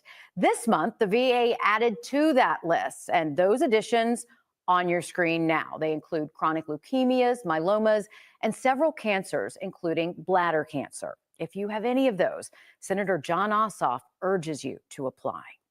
Veterans are owed these benefits. Veterans have earned these benefits through their service. It's not a burden on the rest of the country. It's the rest of the country's obligation to be there for those who, when they were in uniform, were there for us. Senator Ossoff says if you need help applying, he has dedicated staff members just for this reason. We'll put that info on our website and app. Also, the I-Team is digging into wait times for PACT Act approvals. Stay tuned. Okay, fam, let me stop. Why should you choose AirSculpt to eliminate? All right, we ain't trying to hear you, sister, because we trying to pay attention to the veteran stuff. Now, okay, so family, I hope that information is informed. We're going to watch one more on that, and then we're going to get ready to get now let's see what our sister says here. I have developed acute asthma. Can it be filed under the PACT Act, sister? Alaskan Ice. Anybody know if asthma, because all of these chemicals gotta cause asthma. I think asthma, didn't we discuss that before?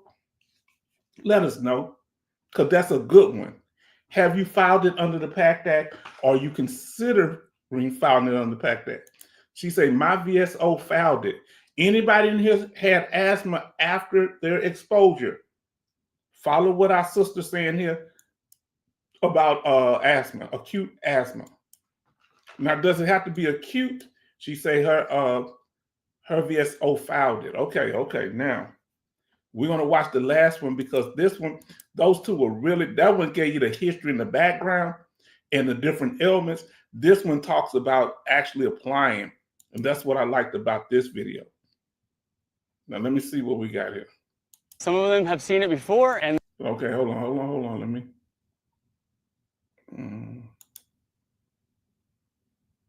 I don't want to move it.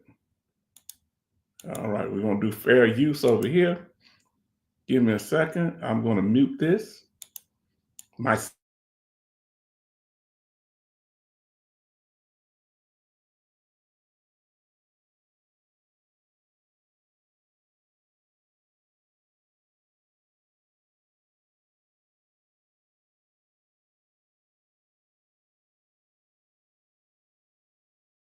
Okay, fam, I'm about to start it, fair use. We're gonna add it to the stage. And let's see, this another one on the PACT Act, and it's gonna be the last video we watch on this. We haven't been in about an hour and 40-some minutes, but we're covering very good, crucial information. And we appreciate your patience with us, okay?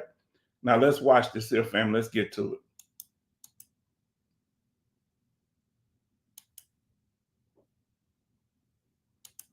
Now, we'll get to your statement in a minute, Brother Zimmerman. I want to answer it now. He said, I noticed JP-5 or AFFF wasn't on the list. Even the new list, right? We're going to have to get into that. Let's go with it. For years, a push by veterans, activists, and even comedian and television host Jon Stewart to secure health benefits for veterans routinely failed in Washington until recently. KSBY reporter Dylan Foreman has more on the 2-year-old breakthrough legislation and its impact.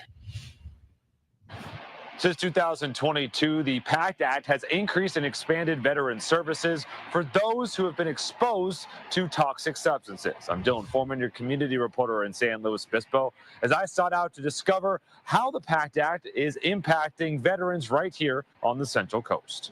The motion is agreed to. On August 10th, 2022, the Promise to Address Comprehensive Toxics Act passed, providing expanded benefits nationwide for veterans with presumptive conditions due to toxic exposure to things like Agent Orange and burn pits during their time in the military. The greatest expansion of VA benefits in our nation's history, and truly greatly needed. Locally, it's made an impact for veterans. San Luis Obispo County Veteran Services Officer Morgan Boyd explained that last year they increased their benefits by 30%, shelling out $12.5 million compared to the $9.5 million in 2022. Continuing to increase that dollar amount. We're responsible for $110 million annually in this county for benefits that veterans get access to. For Boyd, the PACT Act has addressed personal health issues he says he encountered in the Middle East in his 12 and a half years of service. I have chronic sinusitis and rhinitis. I've had surgeries. I have issues with my digestion. The effects from the burn pits even took one of his closest friends, giving him a rare form of esophageal cancer that quickly reared its head upon his return from deployment. He was dead 6 months later.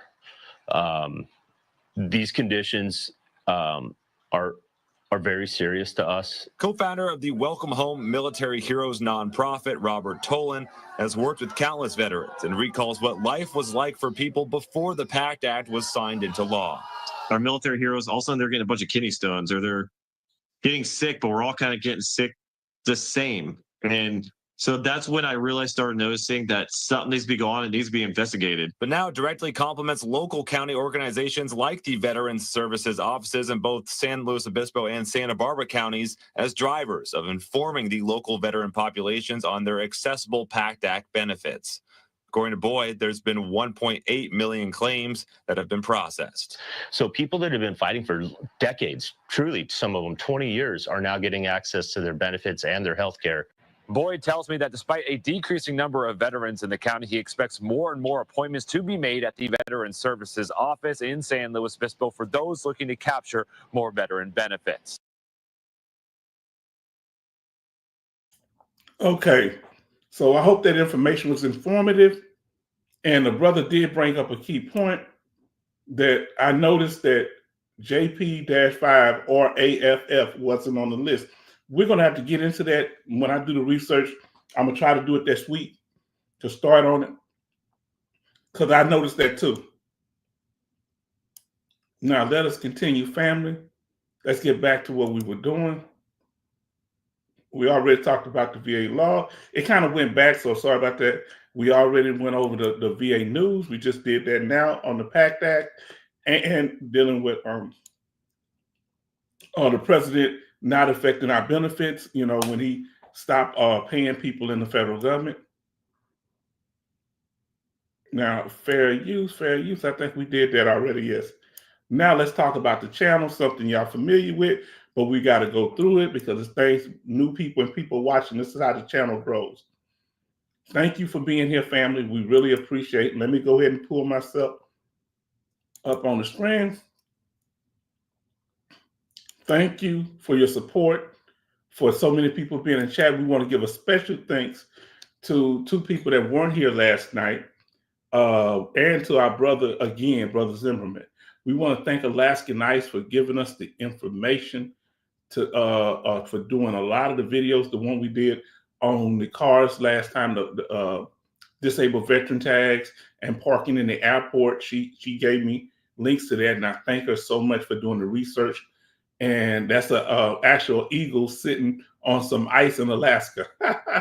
And then we got Brother Charleston. I want to thank him. We got a woman doing the Charleston back in the 1920s. And then we got Bionic Woman, who always come through and help us with information research and keeping a positive tone in the chat, in the room. We thank you so much on the lives. And of course, we apologized last night, y'all wasn't here, to Betty Bops, and I apologize to her again. And she said, everything all right, but I thank y'all because I didn't know what was going on at the time until I went back and watched the video.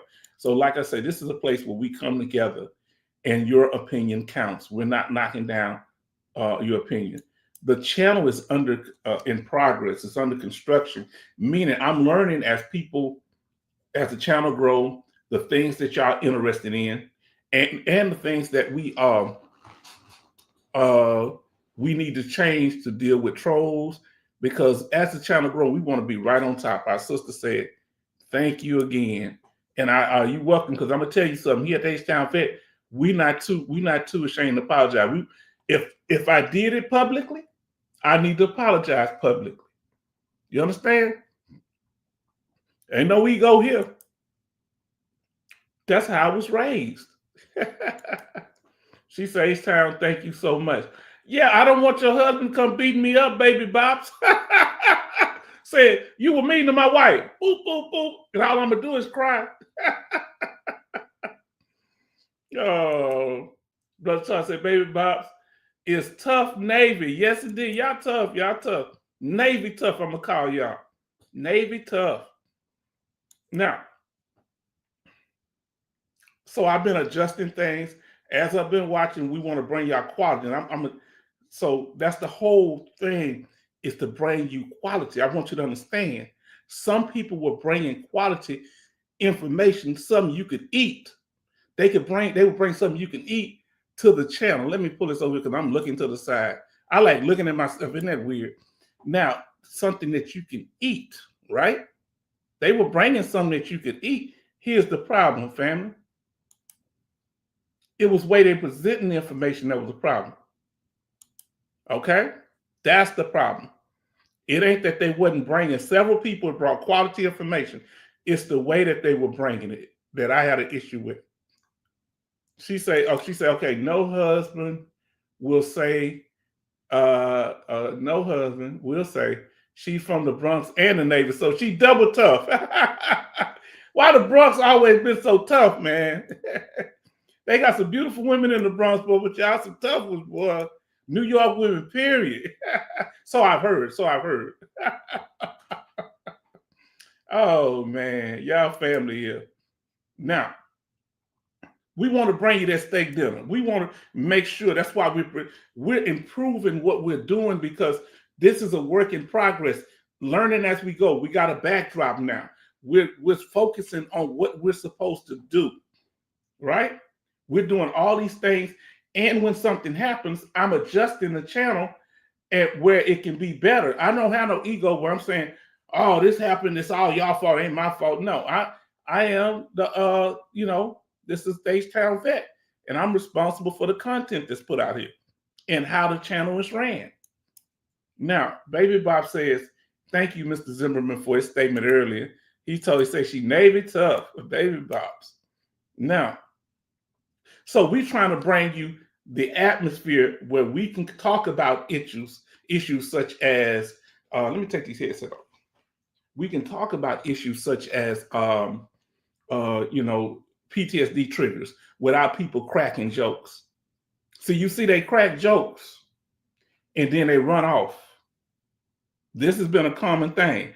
Hey, I was sitting on a bridge. This is not the place for that. And they're trying to entice the family into it because we have a sense of humor here. But we on top of it. I see you. And that's about the 5th time you've done that. Behind the scenes and in front of the scenes. Last warning. Okay, they know who they are.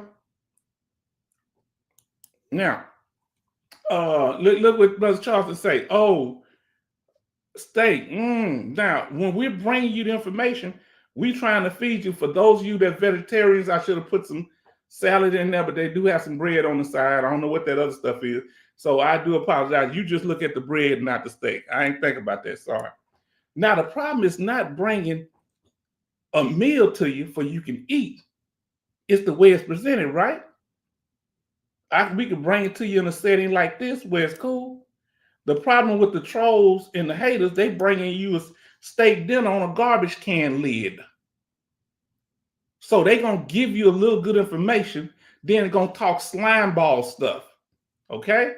That's a problem I got. You don't present some good information on a garbage can lid. Yeah, this is what I do. So this is see, people think because I'm nice that you can just walk over me. No, I'm gonna drag you for a long time, all of you. All right, so y'all stay away from here. This ain't the place for you. And I'm the only person that run people away because y'all are good people in here. They trying to interfere with what we doing. Go get your own. Oh, that's right. You can't do this because you have to have a heart. You have to have a kindness to know how to deal with people and respect people. You're bringing information. You might know in some areas, some of y'all might know more than me, but you don't know how to treat people. You don't know how not to be the center of attention. All right? These veterans here, I respect all these veterans here. Amazing thing happened today. All my female veterans were in here first. And I really appreciated them so much because I only had a certain amount when I first started, like 7%? It's up to like 20 something, 30% female. And I appreciate that. That let me know I'm doing something. Y'all family, you know what I'm saying? Now, yeah, how you present the information is important. Now let's see what our sisters say. I had a room. Let me drink a little water. Sorry, family.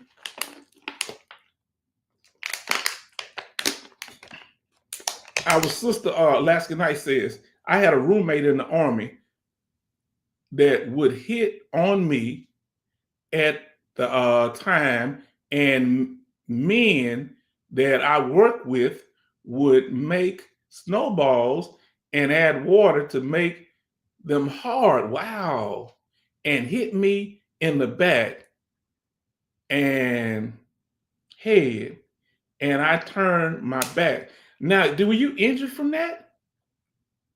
And you saying when she hit on you, you talking about she hit on you like physically? You sister, wouldn't that happen? You need to, if you still having pain from that, man, they did crazy thing in the military. I got into a few scraps there. Tell us about it, sister. Tell us, because this is stuff all need to be documented.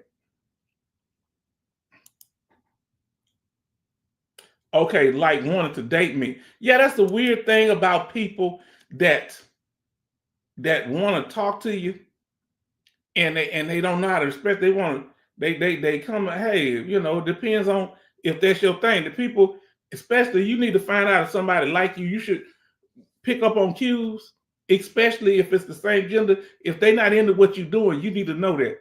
I never really had a big problem with that. I really hadn't had no issue with that, period, other than like I went to Goodwill one time and the guy that worked there, he, when I was buying something, he was he was nice. He wasn't, but I could tell, I guess he kind of liked me or something like that.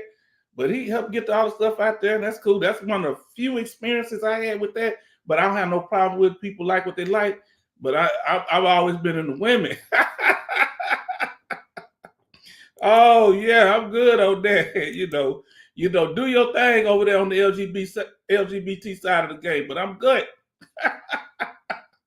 Oh boy, y'all gotta be cutting up in here.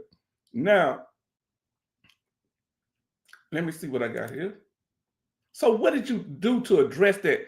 Did you tell somebody? Oh, now that's a key point, sister. Look what our brothers say. That's hazing. That's hazing.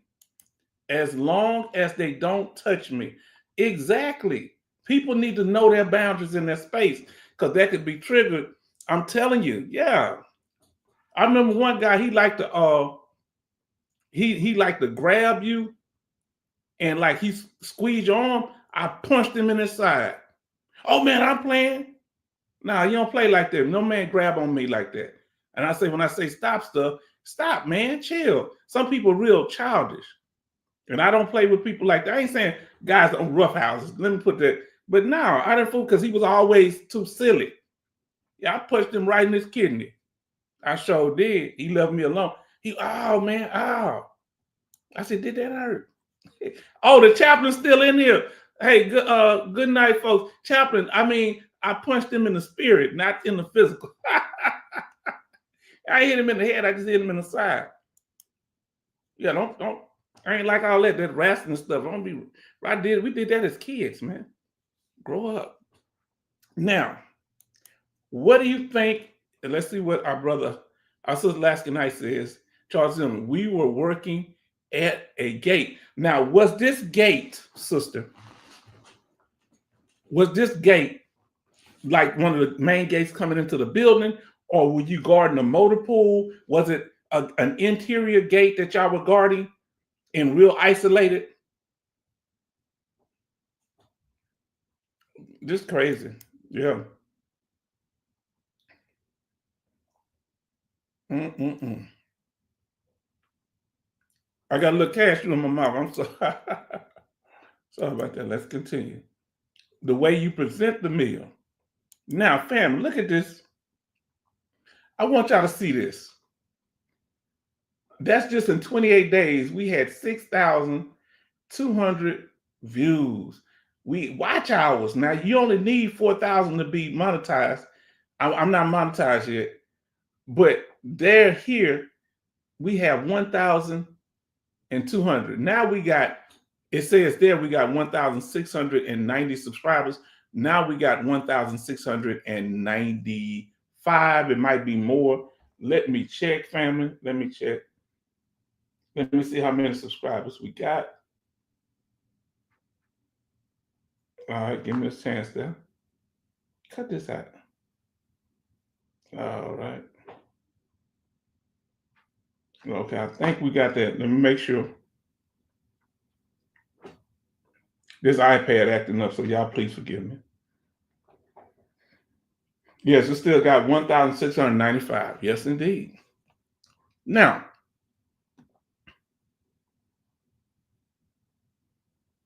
he said, good night, folks. Okay, her brother said, good night. She said, was at the gate. See, we need to talk about these things. Good night, Chaplain Davis from Bionic Woman. Alaskan Ice said, entryway for vehicles. Now, did you report it to your commanding your supervisor, like your sergeant or whatever they call it, chief petty officer? I forget what branch he was in. I think he was in Army. And Charleston says, so on duty, watch sentry. Yes, on sentry watch. Okay. Now Betty Bob say, you tell someone, then the first thing they say, if you're a woman, you were so friendly and smiling, then they won't not think you like it. See? So that's the whole thing. Now listen to what our sister say. Disabled place versus disability place. Disabled place versus handicap disabled place. Now, which one of you saying a veteran place? Here in Texas, we have disabled veteran place. So they got regular handicap place, but we go over it, and with the handicap symbol, we talk about all that. That was the last video, but we went into detail on it. Check that, but tell me what your question is, because I want to be clear on it. Okay, Sister Gwendolyn? Now, whenever you want, I want y'all to go to the channel up there at the H-Town Vet, and it'll show, click on your notifications. So I want to tell y'all one thing about this video that we got here right now. It's almost 400 views on the video talking about disabled veteran plates. And it talks about Texas as the example. Okay, yes. And it goes into that information wonderfully. But if you got any questions, tell me specifically what the question is, Sister Boyd. So I'll be clear on what you're trying to ask me. Now, here's the thing. What trolls and other haters don't have is self-discipline. And by us focusing on getting this information, they can't be here every day. They're going to come and they're going to go. And what I'm going to end up doing, I'm going to just snuff them out. I ain't saying nothing. As soon as they cut up, I'm cutting them out, but that means they've been doing it for a while and they've been warned. Because now the rules out there, everybody got to go about them. And ain't nobody here, no issue that's communicating right now. It's people who continually cross boundaries. They don't have no self-discipline, but they like what we have here. Now, I'm not saying they bad people, but they got to go somewhere else with their foolishness. Now, know the rules. That's what we went over in the live chat. You need to know the rules. Now, let's see what she said. It angers me to see people park in handicap spots. Now, let's be honest. Now, y'all gonna make me pull this up. Let me come up on the screen. Sister Boyd, Sister Gwendolyn, does it just anger you? Or you've confronted someone before that just pulled in there with no placard and just took the space? Tell the truth. Now, is anybody ever confronted? Let me know in their family. Anybody ever confronted someone that took a handicap space with no placard and was being real inconsiderate? Or you felt like, let's see. Sister Gwendolyn says disabled veteran does not mean handicap unless the wheelchair is on the plate, right? Or if they have the blue placard in the window. It used to be here in Texas, sister, until 2022. It did mean you could park in there, but they changed it. If you had just a veteran plate, you could park there. They changed it in 2022. You either need a handicap symbol on the plate, or you had to have the blue placard or the red temporary placard in the window. Now, I went and got the blue placard. I don't have the handicap, but if you only get one of those handicap symbols on your one license plate. Watch our last video. We go into details about that. Now, Brother Zimmer say the ladies have more bullies in and out of service. We men will rumble. Yeah, women will scrap too, but like I say, it's kind of hard on women because when they say something, it's like, oh, then everybody want to act scared. Well, she might say I did this. Nah, just act like you got some sense, dude. There are some women that will falsely accuse. I stay away from them. But there are women that I'm cool with, and I'm all right. I ain't got no problem with them. It's the way somebody carry themselves. And you got to be careful of the trauma that people have been through because you may not know. All right? Just treat people like you want to be treated. Be careful and stay back out of the danger zone. Now, listen what Alaska Knight said. She said, Charleston, I have fought men. Just waited until they pushed the button. Oh, she'll scrap. Oh, Alaska Knight, you so sweet. You sound so sweet, you know, when you're in the chat. She said, I have, listen, let me tell you something. Let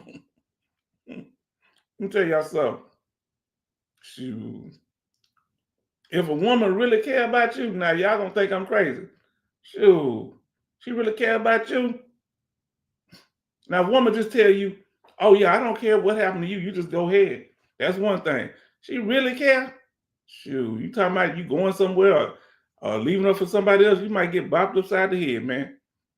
If she can just walk away, take it or leave it, she never felt you like that. Now, that's what I'm telling you what the truth is. Now, say, me too, sister. Don't cross me. Hold on. Y'all say y'all not a killer, but don't push you. Excuse me? Y'all are good God-fearing women. Y'all telling me, hold on. Won't you talk it? Won't you talk it out? What you say? Try Jesus, but don't try you, because you throw hands. What you say?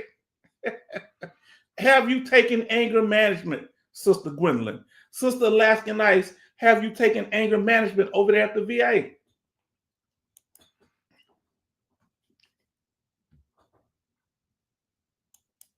Now, I had to take it 3 times because I failed it. He say, don't do it. She say, we'll fight you in the spirit. Huh? In the spirit or with spiritual fists? Now, some people here, if you don't want to, it's a lot of people in here, and some of you are not chatting. And apparently a lot of people watch the live streams and you may not chat. You can sit back and chill. You don't have to agree to the rules. That's okay. You can sit back, but we want people in here. We want to keep it flowing. See, we like to have a little fun. We like to talk the truth. These sisters being honest, these brothers being honest. We ain't faking what we saying here, but we being respectful. Some people don't know how to interact in groups like this. They want to get all gutter with it. You understand? Now, and that's what one of the sisters said. I want to say, what sister said that?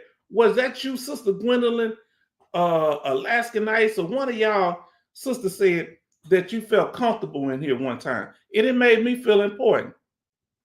And I remember, because Alaskan Ice don't show much emotion, but one day she said, I'm really enjoying myself. I almost flipped out of my seat. Huh? I almost flipped the whole computer thing over. That's my sister, man. Y'all, I love y'all family to me. Now, Sister Gwendolyn said, and yes, I had anger management. Take it again. I had to take it 3 times. Before I leave, the doctor would ask me, do you feel still like hurting people? I said, yep. And after the 3rd time, I said, he said, you still feel? I said, I'm all right. No. Because I ain't gonna take it no 4th time. Anger management for veterans? Yes, they have it over at the VA hospital. Don't they have it? Do they have anger management at your, they had a whole intensive, see if they got an outpatient treatment thing up at your VA hospital, brother, where you can go up there and you can do individual counseling, or you can do it in a group with other veterans. I like being with other veterans. Now, Alaskan Ice say, I don't do a lot of talking. If you are messing with me, you know what you're doing. You might get a warning unless you touch me. Uh-oh. Let me ask you this here, Alaskan Ice. When you was in there in the military and the person was trying to flirt with you or whatever, what kept them from bothering you? What did you say something to them? The person was trying to like on you, wanted to kind of date you or whatever, flirt with you, what you do? You gave him a look? Did you say? Did you walk away? What did you do? Or did you tell him off? Now, that would help young people that are in the military to learn how to deal with these problems. Okay, so we said, I'm trying to see what she said yes to, but Sister Gwendolyn said, I love that song, I Throw Hands. That's right. Try Jesus. Don't try me. Uh-huh. And Jesus was about that business. He went into the temple, flipped the tables over, took his rope belt off, and started whooping the money changers over the head and kicking them down. He whooped them down. But he did it in the Lord's name. Yeah, in the Bible. Now, Alaskan I say, they may try to put me in the green pajamas on the 6th floor. Hey, listen, that's okay, sister. Now, you need to have stuff set up. If you got your youngins coming in, if they all of age, you need to make sure somebody, what, that's good. Ain't nothing wrong. That if you got to do what you got to do, I'm going to tell y'all something. Let me tell y'all something. I got to come up full screen on this. Lord, why I went and, I was in, because I got PTSD. He says, yes, and outpatient groups at the local VA. You need to get involved in that, Brother Charleston. Go ask them about the programs on, dealing with mental health and counseling. Now, intensive therapy. They got outpatient and inpatient. That's why the sister was talking about them being up there in their green pajamas on that 6th floor. She know what's up. She talking about the Houston VA. I'm very familiar with it. Let me tell y'all something. I got to catch up, but I want to tell y'all a story about it. Let me catch up. Gwendolyn Boyd says, yes, an outpatient group at my local VA. And then she said, yes. Say, I had the pajamas. You had, Betty Boss, did you have them pajamas on? You was rocking them. She said, yeah, yellow. Wow. Now, y'all, look, it say, be nice, but walk away. Okay, that's what you do. Okay, now listen to what Brother Charleston said. I just had my water company try to gaslight me with me saying I was stealing water. Oh, we don't like being accused of stuff. And I said, don't play with me. I'm Navy. That's it. Man, Navy can be dangerous. Now, all I can say, I wouldn't want to get on the wrong side of them. Now, what I about to say? What my sister was saying. Oh, I want to respond to something she said about the 6th floor. Green pajamas. So let me tell y'all the story. I guess I got to get to the rest of this. We get to the after party. But I want to tell y'all a story in a minute about when I went and visited one of our brothers on the 6th floor. But when you in the chat, all right, let me get this right.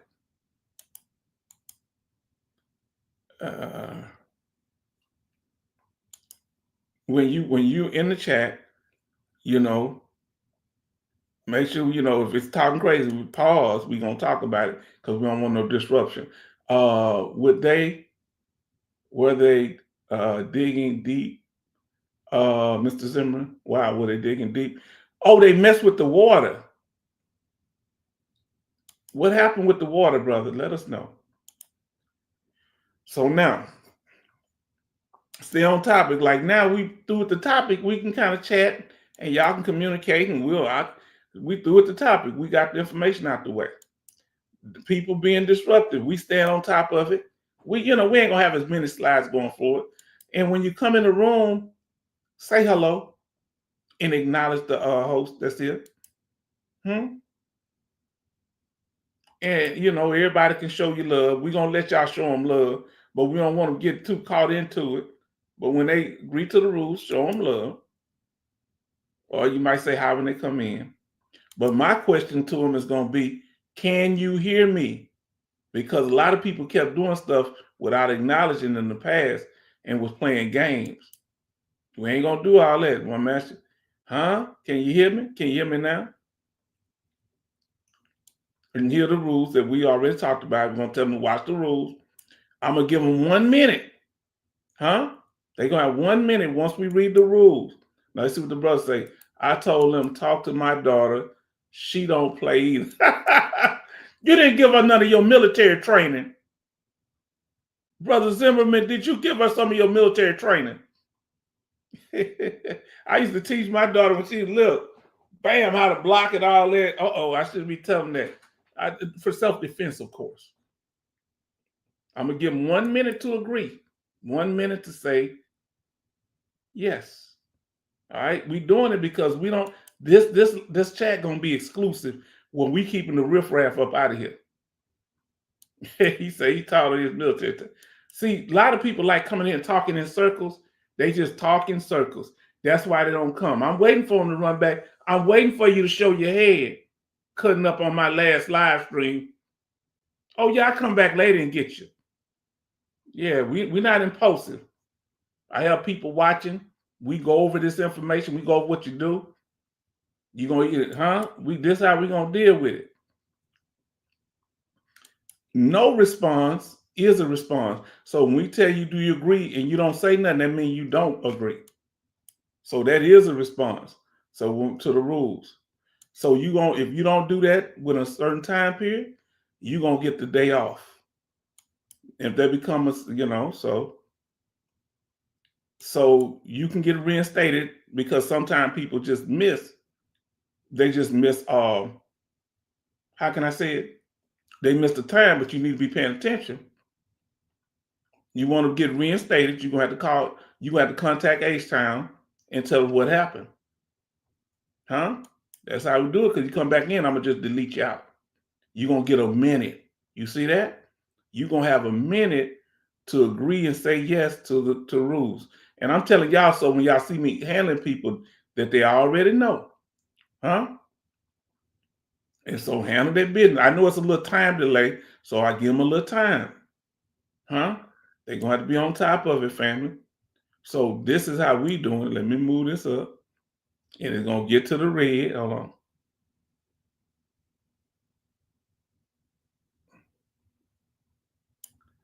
And then it's gonna expire, and then you're gonna get a vacation. Now, the next thing, what is that there? Okay, so after that, we dealing with is the trolling. Rule breakers. They're gonna take a permanent vacation. You saw I got them up out the paint. Yeah, behind the scenes. Don't be begging me. About 3 or 4 of them begging me. Stop begging me. I don't want to talk to you. I don't want to go out to eat with you.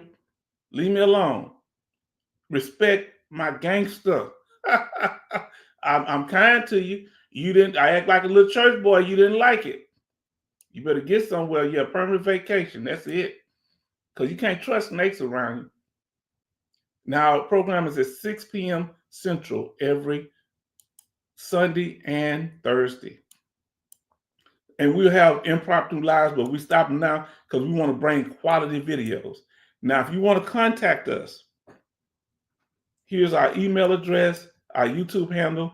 If you want more private information you want to share about topics you like to cover and different things, I wouldn't go to the YouTube handle. Come to the email at htownvetnorthside@gmail.com. Or if you want to give me information, bring it there. Okay, you can give me different visuals, links, and everything there. And I want to give a special thanks to Madre for his $25 donation. Huh? You know what I'm saying? God still blessing. And we got our Cash App. That's what he donated through. And we got PayPal. And there's the information there. So now let us continue. If you haven't done so far, family, can you do us a favor and smash that like button? Can you do that for us? We got where is this at? It say 9 people watching. 6 likes. How many likes we got up in there? That looks weird. It ain't looking right. Okay. Now, fam, let us continue. share it with others, which I've been doing, and subscribe. And that's for people that may be watching and record it because they have, they're not on the live. So please subscribe if information has been informative. Now, new releases. That's Sister Gwendolyn. Watch this. We're talking about disabled veteran plates and the benefits, the tollways for free, certain parking downtown areas. Please watch that video. We already got close to 400 views on it, on a live stream now. And then our library, this has become unfortunate. This is one of our videos. It's very popular right now.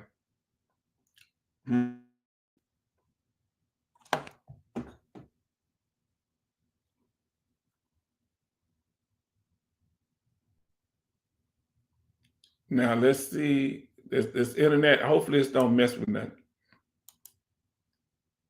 I'm having trouble with my internet, family. Hold on, let me pull this all the way up.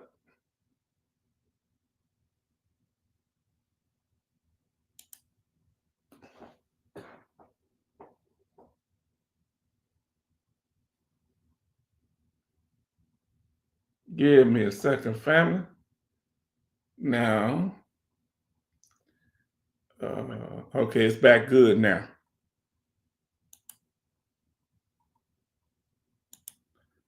Let's see what they say. Okay, let's see. Digging deep. He said she don't play. He said yes and yes.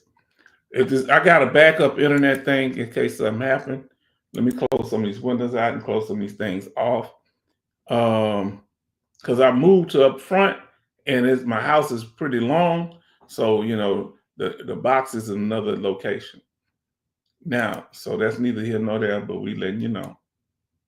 Now, let me see where I got this at. So, family, let's see what we got. Watch this because it's a lot of people are starting to watch this one here. And it's just telling you how to protect your benefits just in case you're in a divorce and how to protect your military retirement or, the consequences if you just have to give certain things up, benefits and funds, your VA home loan and your VA compensation disability. We have a live stream and a shorter video. So here we're about team and not ego. This is an interactive live stream like nowhere else. You get to participate in the chat. As long as we keep the trolls out, we answer pretty much all the chat statements. I had to be careful because some trolls were saying garbage, talking about how they love the VA, and all that dumb stuff. And hey, I saw 2 men sitting on a tree, all that old dumb talk. Now, and that they think they slick, people do that because they'll try to give me a donation right afterward, trying to act, then they're gonna come back and do it again. I'll take the donation. I don't care. That don't mean you're gonna be able to act a fool here. Grown people. Now, this place, let me get back to my professional voice. This place is interactive. Here at the H-Town Vet, our mission is to be respectful, protective of other people's privacy. So be very careful what you reveal. Don't reveal too much but we can talk in generalities. Nothing that will hurt you. We're to be informative, transparent, and the main thing is troll free. We can get everything else done because it's sad that grown men act like children. Now that's sad. We're here to protect the brand, family, and that's bringing all of us together. Now that's it. We here at the after party. Any question, comments, or statements, anything about the topic of tonight, we're here at the after party, family. What say you? What do you want? What's on your mind? Let's talk about it. We're at the after party. Any questions, concerns?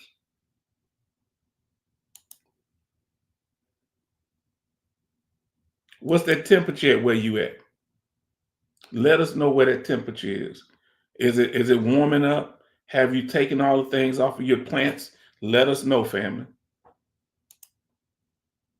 What's the temperature where you at? Give it a temperature check. I'm gonna tell you what it is here where I'm at.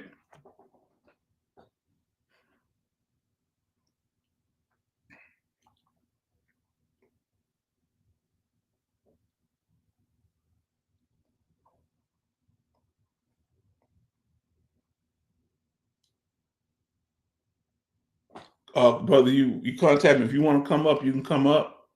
Let me know. I can send you the link. I don't know if you're saying one of the brothers might come up. Okay, we got Finch here says in Chicago that it's 40 degrees. French, we like to Finch, we like TNB. We like to welcome you to the channel. I believe you're new. Let us know if you can hear the H-Town vet communicating with you. Let me know if you can hear me. Now, Betty Bops says it's 31 degrees in Maryland, going down to 29 degrees later tonight. Let me know if you can hear the H-Town vet talking to you. I really appreciate it. So it's going to be 31. Let me look at what the temperature here, what it is here. And it's 64 Lima Charlie. Okay, so all you have to do to be in the chat, because we had trolling issues in the past. So everybody, once you agree to these rules, so just listen to what they are. I want you to listen first, and then we're going to if you agree, all you have to do is put yes in the chat, but don't do it until I read them. And if you don't want to, chat, that's okay too. You can still just listen in. But to keep down trolling, we don't want people ignoring the H-Town vet myself. All right. When I give people warning. Number two, the chatting without agreeing to the rules. You can't do that here.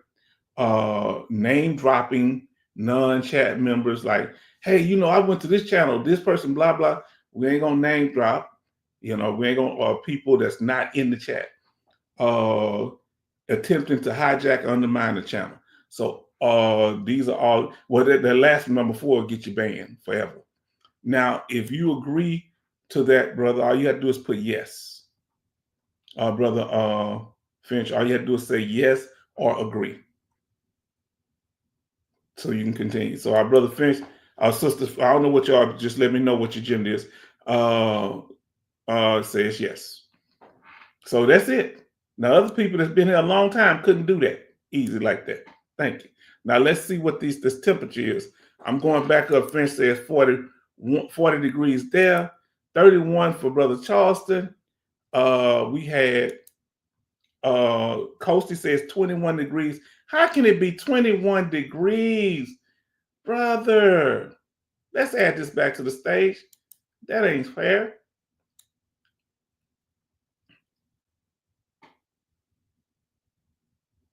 Trying to get this thing right. Okay, let me.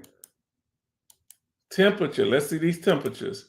Then Mr. G say 67 outside San Antonio. Okay. Let us know, because that's San Antonio. You need to let us know the alternative. You down in New Brunswick, you need to let us know what the temperature is there. San Antonio said it's 67, and you ain't that far away. So your temperature should be close, huh? Now, Bonnie Woman say 68 degrees in Dallas, low 58. Let me ask you in here, anybody throw a thumbs up or say yes if you turn your air conditioner on today? Let us know. I mean air conditioner too. Coasty said, Mr. Zimmerman. Hi, Mr. Zimmerman. And Armin Joyce says 41 degrees. I think you're in Ohio. Let me know if I keep getting it wrong. Then everybody show love and welcome. Bonnie Woman says, hello, welcome Finch, TNB. Okay. Listen. Oh, Charleston got jokes.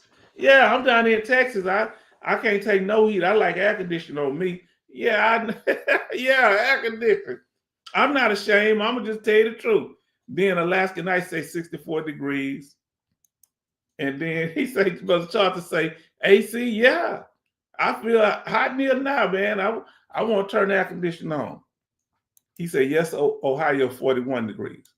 Now, let me ask you this here. If y'all remember some of your biggest triggers, if you can remember some of your biggest triggers, at least 2 or 3, let us know what they are. The topic that we cover for tonight. Y'all can ask. We at the point now you can ask any question we at the question period or last statements or anything, because we went over it and we did this tonight, and we got through it quick. He say, Coasty say, hey Finch, I'm gonna tell you my triggers for PTSD triggers that we're talking about.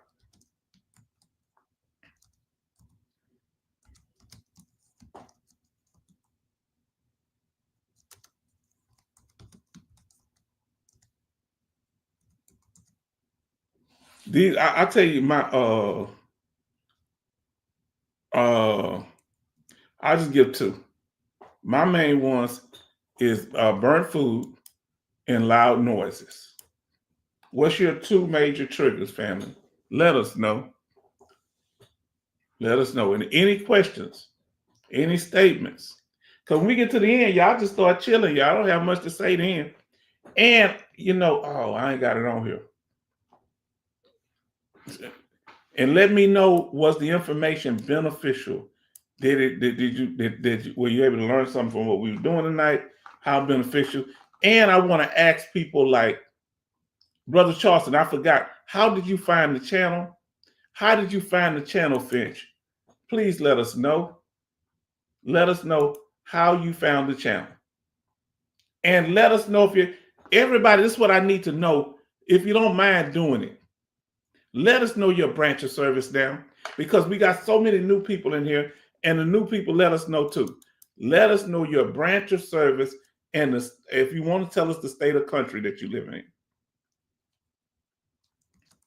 H-Town Vet gonna put his in there, because we need to refresh for the new people. So I'm Army, H-Town Vet is Army, and he in Texas. U.S. Navy, okay. Betsy Bob, U.S. Navy, okay. Now y'all putting the triggers. Oh Lord, Betty Bob's out of control. That's why I can't be playing. Navy talk more trash than a little bit. Now look what look, Betty Bob say my trigger is rain, which I understand, and Pizza Hut. My niece don't like Pizza Hut. I say you can't be part of my family. My sister must have switched you at birth. Because she don't like Pizza Hut. How you gonna be in my family and not like Pizza Hut? We got to go to Domino's. Everybody knows that Pizza Hut is better than Domino's. Who in there got their favorite pizza? Let us know where your favorite pizza place is. Now let's see. I'm asking y'all all kind of questions. Let's see what Army George said. Loud noises, being around a lot of people, panic attack. Yes, indeed. Yes, indeed. And I'm assuming when you went to your CNP exam, or if you went to one, you told them about the panic attacks, how frequent they were, right? Did they ask you how frequent they were, Army George? Let us know. So our sister Betty Boss is U.S. Navy. As she stated her, broke it down, taught us about those ships. H-Town Vet, U.S. Army, Texas. And Mr. G is Air Force. Y'all remember, he had this move. Now, let's see what, I'm going to get to yours in a minute, because you got a good statement. So regular Army, 99 to 07, from B1 $. I hear you.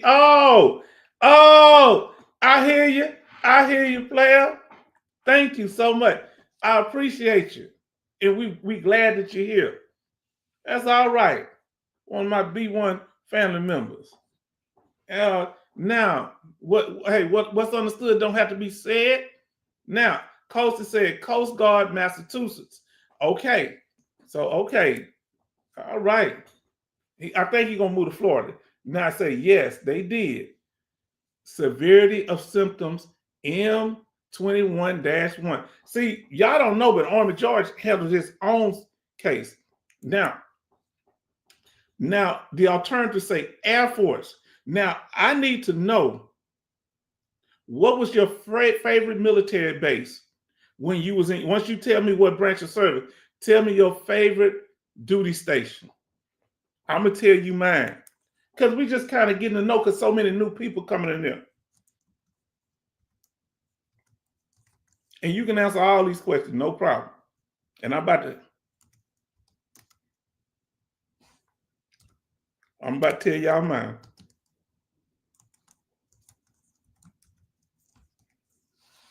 My favorite was Bamberg, Germany. All right, mine was Bamberg, Germany. Now, okay, now, our brother, now he's talking about these triggers that we covered tonight. All right. Brother Charleston says that what? PTSD triggers, cars, trucks, on your bumpers. Yeah, I don't like that. Cause of crash, 1983, relive ship, a 1978 crash. I found the channel YouTube recommended. How did y'all find the channel, if you remember?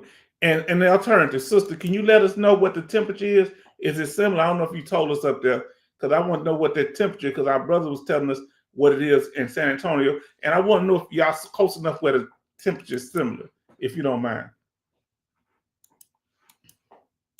Let's see what we got. Now, Betty Bob says, oh, look, Army George was in Nuremberg, Germany. I'm gonna get back to you, Betty Bobs. Now, I was in Bamberg. Nuremberg is about 45 minutes to an hour, and they used to have a shuttle bus that we could take over there. Because when we were there as enlisted soldiers, they didn't let us own cars unless we were married, and I wasn't married. Now, Betty Bob said, Betty Bops say, well, doing the Kuwait drop off and pick, we would be parked in the back of Pizza Hut. KFC, McDonald's was a small snack. Now, that's where they would, oh, okay. okay, I got you. Now, let's see what we got here. Finch say, I remember Wassenbahn, Germany. I don't know if I said it right. She said 67, so it's about 3 or 4 degrees higher than what it is in San Antonio. I think his was 64. Wassenbahn, Germany. I am on YouTube a lot. I am always looking for new channels. Okay, I know you give me a lot of good resources. Kessler Air Force Base. I know that. Now, what is the base in Kaiserslautern? Is that an Air Force base? I think Kaiserslautern, is that an Air Force or Air Force or Army base? I forget the base in Kaiserslautern, Germany. If anybody remembers, let us know. Let us know, family. Let us know. Now, K-Town, you know what's up. K-Town Air Force Base. I never saw it in the daytime. Let me put it like that. K-Town was party town. This is H-Town. That was K-Town. You understand what I'm saying? You know what's up. You know what it's all about. Mr. G, what's going on? Kessler Air Force Base. Yeah, I went to one in Kaiserslautern. They had a great commissary. Now, let me ask y'all. Is there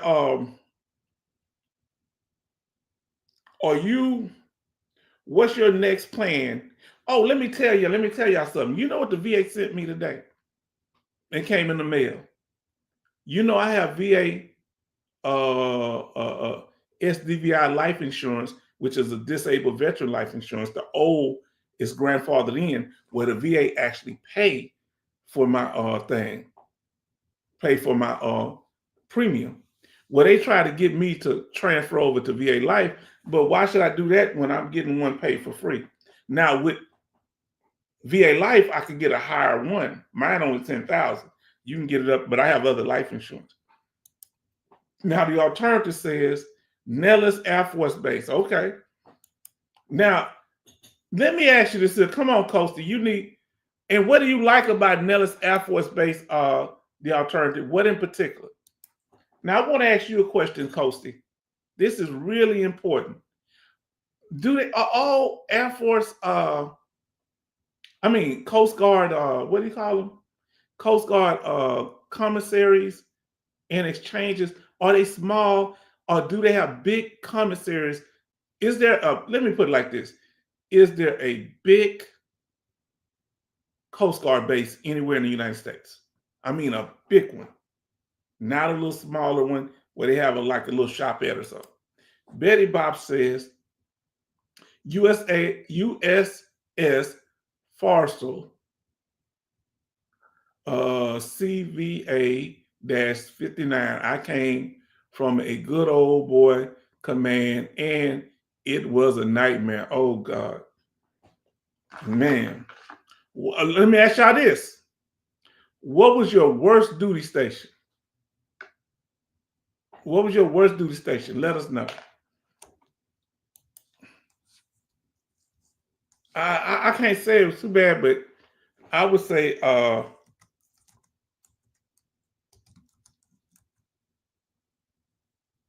and I'll tell you why.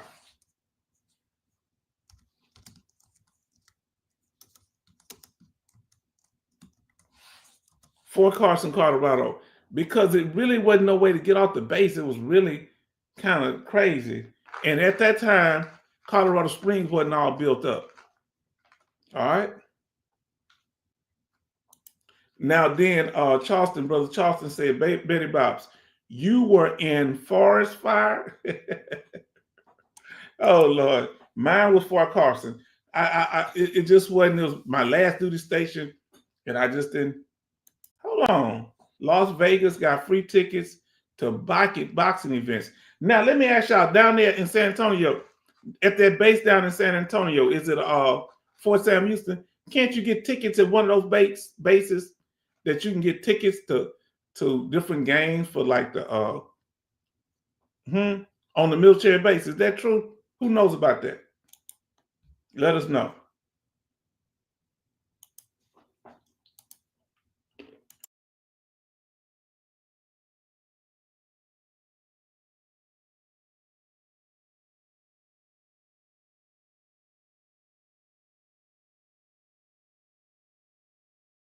Now, family, any question, concern, or comment? I was eating on a little bit of peanuts right there. Let us know. Let's see. Now, the most exchanges are small that I'm aware of. Have you ever seen a large one, brother, on a Coast Guard base? Who has the largest commissaries? The AFES, Army and Air Force Exchange, or the Navy and Marine Exchange? Let us know. I want to know because I want to travel there. I'm not asking for it. Look, I'm not just asking to be asking. I'm asking because I want to know. Family, I've got to turn that air conditioner on. Y'all gonna be mad at me? I turn that air conditioner on. It's too hot for me. What is it degrees here? It's 64 degrees. It's too hot in here.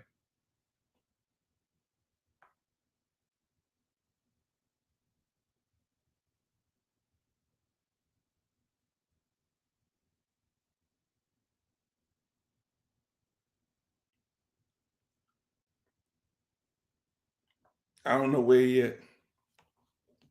Let me see. Let me copy this link.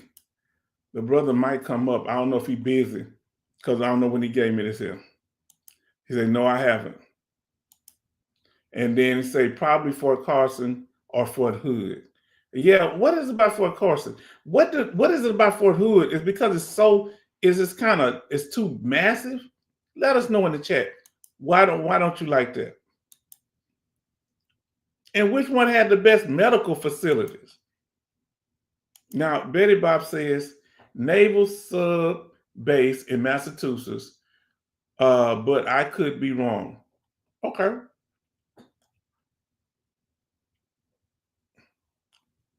Give me a second. I think somebody might want to come up, but I don't know if they got busy or not. They didn't. Give me a second. I'm going to try to send them something.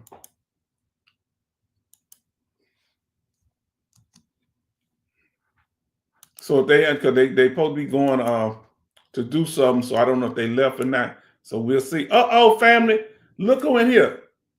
Look who trying to come up in the room. Huh?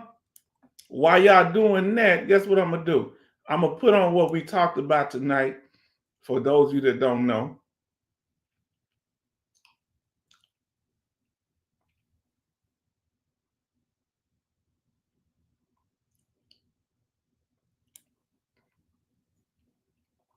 We're talking about the triggers, family. The PTSD triggers. And our brother Kevin said, good evening. He said, good evening, family. Evening, family. Everybody show love to brother Kevin. Let me get my water and my turn this on because it's hot near to me. He said, well, Mr. Colbert, senior, hello. Any updates, family, on your claim? Anybody got updates on their claim? Give me a second. I'm going to get my turn this on.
Now I'm back, family. I want to ask y'all a question.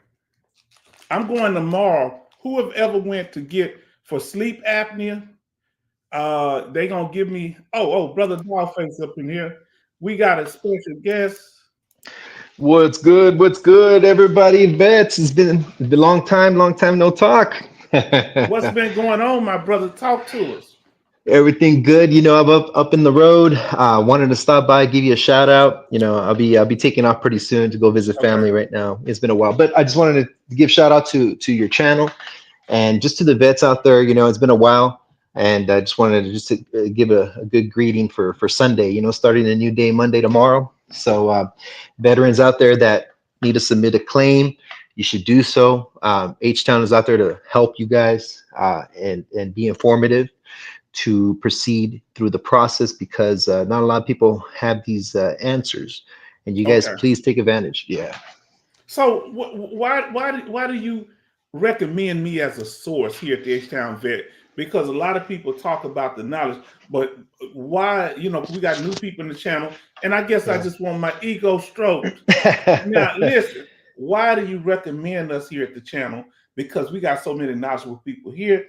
What do you mean by we answer questions? What do you mean? Yeah, ever since I've been in your channel, H-Town, you know, you've been very informative and you reply right away, whether if it's the comment section, whether if it's the emails, however way you want to do it. You know, if you don't know the answer, you could always refer people that do. And not only that, that's the reason why this channel has been blossoming and you're going places with this channel, because everybody else, they have pre-records and all that. So it really doesn't help the veteran that does have these particular questions. But when you go live, if you know it, you answer it right away. And it's very, transparency is the key. And that's what separates you from a lot of other channels. Okay, so I don't pretend like I know. If I don't know it, I just tell you I don't know it. So, and if I don't know it, I'm gonna try to get back with you on the answer to it. And sometimes it takes me doing some research. So why is that such a critical point to get questions answered? Why do you think that's so important? Because you go to some people that have the knowledge, but you say they don't. How can they have the knowledge if they're not answering the questions? Do you think Go ahead. I'm listening. Go ahead. Yeah, no, you're right about that. I've been from my previous, from my past before I met your channel. There's been certain YouTube channels that I've gone and asked questions and they don't get back with you. I guess they just go on their own schedule. But when it comes to reaching out to veterans, it's really hard to get back with you. I don't know why is it hard for them, but it is. But with you, since you're live and you have the platform, you're live and you're very informative and knowledgeable, you could right there on the spot, if they have anything that they have concern about, you could answer it at the spot. And again, you could reiterate that later on in the future, that you could get back with them later on if you don't have the answer at that particular time. So Okay. there's a lot of avenues, more so with you than it is with other people, and that's with my experience, And transparency is the key. A lot of veterans out there are in sometimes dire situations. They feel like they've been treated unfair through the VA, and that's not, through a accredited agent is not the only way to go. There's other places you could go, and you've covered it in your past channels. That there's different roads to go about, and it does work. So here we go. I want to ask you a question because we had people coming up saying, no, don't go to no unaccredited claim agents. I've never said don't go to unaccredited claims agents. I say know what you're signing and you agreeing to. And as we did the video, y'all remember, family? Now let's come all the way up on this thing up in here. Let's get up, me and my brother up here. Do y'all remember? That's dog face soldier with the dog biting it. So, but he need to train them dogs. He need to train them. Now listen. Remember I told you who got more complaints? The unaccredited claim agents or the accredited claims agents? The accredited claims agent. Right. And see, when I put information out there, that's what caused some of the people to crash out on the channel because they in love with the VA. I'm here to tell y'all the truth. I'm not here to sugarcoat it. Huh? And all y'all do, y'all bless me, throw a little donation every once in a while, come in and support, hit that like button, do whatever you can do. I'm going to tell you the truth. Don't be appreciative of somebody that's bringing a group of people together, and y'all are very grateful, many of y'all, that's bringing a group of people together to help each other and ain't trying to be the center of attention. I'm not trying to be like I did this for you. Ha! Now you owe me. Ha! And I got all your personal information. Ha! Huh? You heard what I said? You watch people that you talking about trusting somebody with very personal information and they're immature, indecisive, and confused. Now, brother, let me ask you, when you say about these unaccredited agents, have you ever had a positive experience with someone who wasn't accredited but helped you to get the job done and dealing with accredited too? What's your experience there before you leave? No, for sure. I had both experiences, and I could be as transparent as possible. I went through both with the accredited and non-accredited. And to be honest with you, I feel that the non-accredited helped me out. Now, everybody is different, like I said, but in my perspective, in my experiences, I had good experiences and I got where I needed to be because of that, and I always encourage anybody that wants to go. I mean, you're entitled to what you deserve and you should go for it. And do it to the best of your ability to get it, because no one's going to do it for you. You have to do it yourself. And that's why this channel is here, to help these people, encourage people, the veterans, to go and seek help so they could get where they need to be.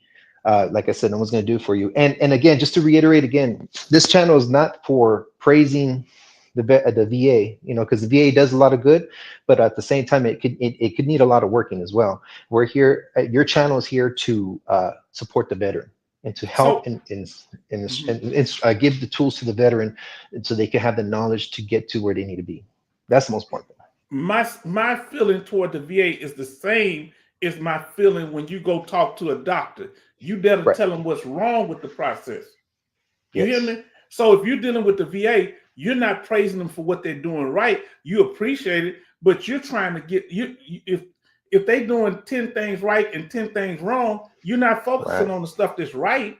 Yeah, they got you. They got your claim to you, the decision in a timely manner, but it's a denial because they didn't look at the evidence. So the fact that they brought it to you in a quick time don't mean anything because they didn't do their job. Remember what I said. Watch people. Listen, let me pull this up, family.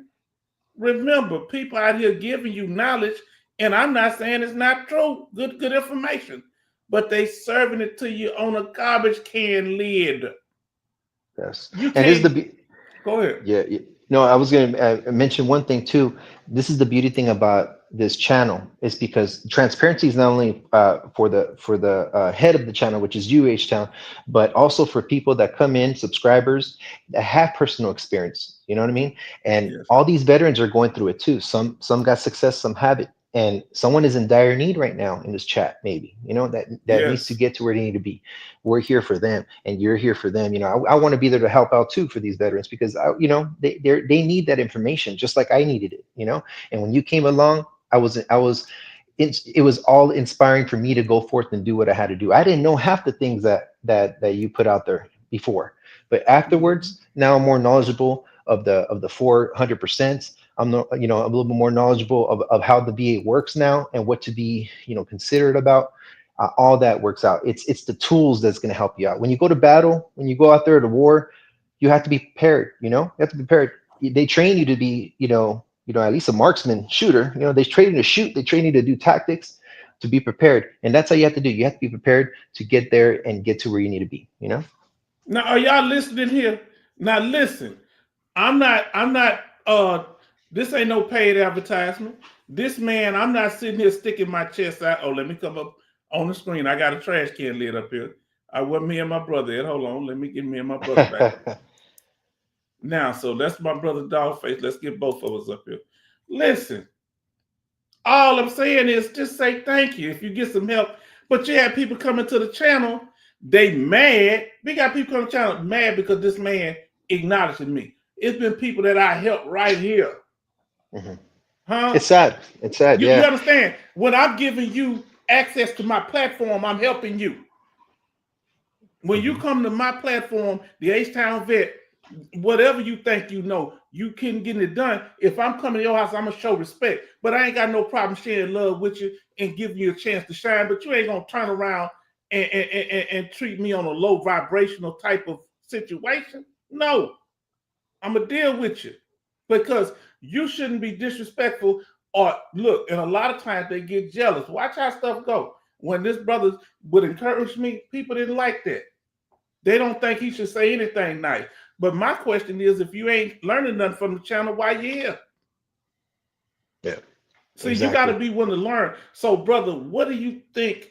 Why is it so important for you to say that I learned and I appreciate this channel? Why is it so important to you to express that openly, that you came up on the live? And this is the thing, since you encouraged me and I went forth and got where I needed to be, and I'm happy and I'm content now.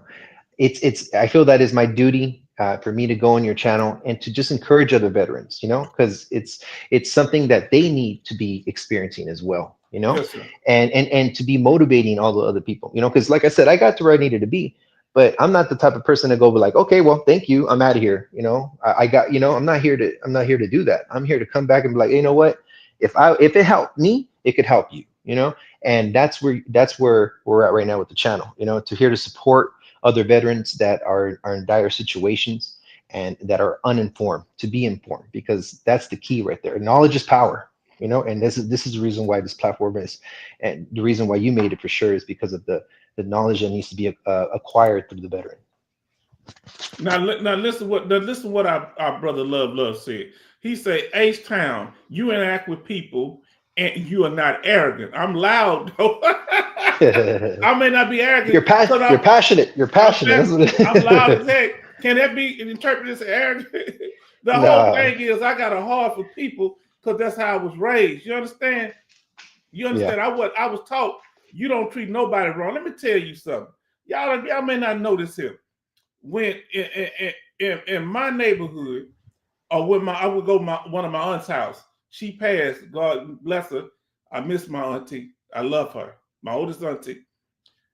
I'd be over there staying at her house. I was a little boy. And you got to understand, when people would get homeless, especially white people, they came to our neighborhoods. Especially back before they promoted LGBT, they would come to our neighborhoods because their family wouldn't be there for them. They would move to the hood. Did you hear what I said? So we embraced the people. That's how we was. So one day, this homeless guy, he was over at the railroad tracks. My aunt told me, he's old, a big, tall white guy. She told me to call him over. Called him over and say, my aunt wants you. And I said, what she want him for? He came to the back door of the kitchen. Her apartment had a kitchen door. She fixed him a plate of food that you would get from a restaurant. She had the cup. This in the early 70s now. Listen to me. She had the cup. She had the tray. She had a cover for the food. He said, thank you. And I was mad. And I looked at my auntie and I said, hey, when he left, auntie, why you feeding him the same way you feed me? I'm your family, you know. We family. He's not family. She said, you don't treat nobody bad because you never know who you might need. So for you out here stabbing H-Town vet in the back, I know who you are, and behind the scenes and trying to get me to go out to eat so you can put something in my food. You think I'm a fool? Huh? And you know what? And you know what? I give you props, H-Town, how you handle things, you know, with different individuals. Because like I said, your platform is to inform and get the people to where they need to be. But when things come in and interrupted, I'm glad that you're doing it the right way and blotting out all the negativity and going forth and giving the people that really do want to be here and that do want to accept all this information forth and for the future, because that's what it's all about when it's all said and done, you know. And there's no need for other drama that's going on around, you know. And I'm sorry to hear that from your side, you know. Well, no, I'm saying it because we set the tone. Because the trolls, I want them to come in, but they're gonna feel like they're in a pressure cooker. When I get through with them, I have a special. That's one of the reasons I started the channel, is because when I would help veterans outside of this, some of them would always turn around and show disrespect. Did you hear what I said? When they got what they wanted, see ya, bye, you know, and real vile in the way they arrogant until they got broke down. Or some of them did get broke down. And I said, no, I ain't doing it that way. I'm going to help. We're going to have a place where they got to come to where I'm at. They're going to at least have to give me a view. Huh? They not. I ain't running. Because they always come to me saying the same thing. Family, I want y'all to hear what I'm saying. Oh, no, I ain't going to ever treat you like that, H-Town. No, I'm not going to treat you. Man, I'm grateful. I'm always be there. I asked one guy for a ride. He didn't have nothing. He had a little old retirement. And he was struggling with that, a broke down car. I took him to the VA hospital. I took him there. Took him there because his car wasn't running. And he got 80, then he got 100%. I asked that man for a ride to one of those commissary sales because my car was this is after he got his benefits, it's 100%. His car was my car was in the shop. And you know that man told me, I told him ahead of time, I say, anytime next week you can take me between, oh no, I ain't gonna be able to do that. Why? I say, you know what you're doing. Now I don't know what I'm doing. I say, but I help you, but you can't even take me somewhere to get food for me and my dog. And that fool called me back. I ain't got nothing to do with him. Yeah, because he got what he wanted. And for all of you that thinks like that, you should still be here trying to help other veterans and the young ones coming through. They're gonna be a little hard-headed. Yeah, sometimes the young females come through trying to dazzle me. I've been seeing women all my life. I'm from Houston. I know women all over Houston. Born and raised here. So I'm not impressed by no woman, but that woman that I saw on the screen, that the news lady, she was pretty. And y'all beautiful women too, I know. But I just say, but the whole thing is, the point is to be focused on the mission. I'll tell you one thing, H-Town, you keep it professional. I promise you, if Halle Berry came up to this chat right now and said, you know what, let's get married, H-Town, because you're making it happen. You would have kept it professional with her too. Always. Let me tell you why. Look, it takes a lot. One thing, I was raised by beautiful, strong women that taught me that they let me know, first thing, I was loved. So I ain't never felt inadequate when it comes to dealing with women, because I was around women that loved me. You understand? I'm talking about from aunts to cousins to mother, grandmother, great grandmother. Yeah, I got some switches on me a few times, you know what I'm saying? But the whole thing was cousins. When I would go to school, a lot of people didn't know we was related. until they mess with me. One dude, you know, he about 6 foot something. He tried to grab me, and I'm about to go in him. You know, I'm in the 7th grade. He a little older, and my cousin, she come up there and grab the dude and slammed him against the thing. I said, hey, let me have my own business. Stay up out of this here. You know, but and he was looking scared because I didn't know. He didn't know that was my family. Family all over the school. The only time you're gonna see us talking is when I'm trying to get some money from them. We see each other all day outside of school. Yeah. So I'm telling you that we got to be committed to helping each other. And I don't like people that are disloyal. I got what I want. Look at Alaskan Ice, got her benefits. Look at Dogface Soldier, got his benefits, but they still right here. Mm. Look at Bionic Woman, just had surgery right here. Look at our sister Gwendolyn, just had eye surgery, but where's she at? And we ain't speak on Rose City and McDre, he keep giving me money, and sometimes he ain't able to make it, but he still donate. Huh? Now let's see what they saying here. Charleston said H-Town is real. No BS zone. Well, they didn't know it. So I'm a person, I can be just as kind as you want me to be, and I'm not mean, but I will check them and I'll drag them for a long time. Oh, I'm gonna be dragging these trolls for about a good 6 months. I may let up on them, but but that way I didn't want to see. That's why I wait. I let them act a fool because I don't want y'all to think that I'm just attacking people. Then y'all be like, dog, if H-Town treat him like that or her like that, look what he'll do to me. Now, brother. And I was gonna mention one thing before anything is what other chat is gonna do this? That's what I don't understand about all this craziness. You know what I mean? And what other chat is gonna be there and listen to the vet? You know, not even your own family you could talk to about the stuff that you went through, right?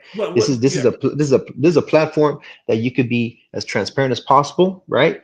You know, and you could just ask questions and you get them answered, or anything that you're going through, you know, because half the people have PTSD, half people have other medical issues that need to be resolved. You can't talk to people about that, other people, and who else are you going to talk to? You know, they're not going to understand. And when we come here as a family, it's a whole different environment, you know. And this is where veterans all come together, you know, and try to help each other as much as possible, because no one else is going to do it.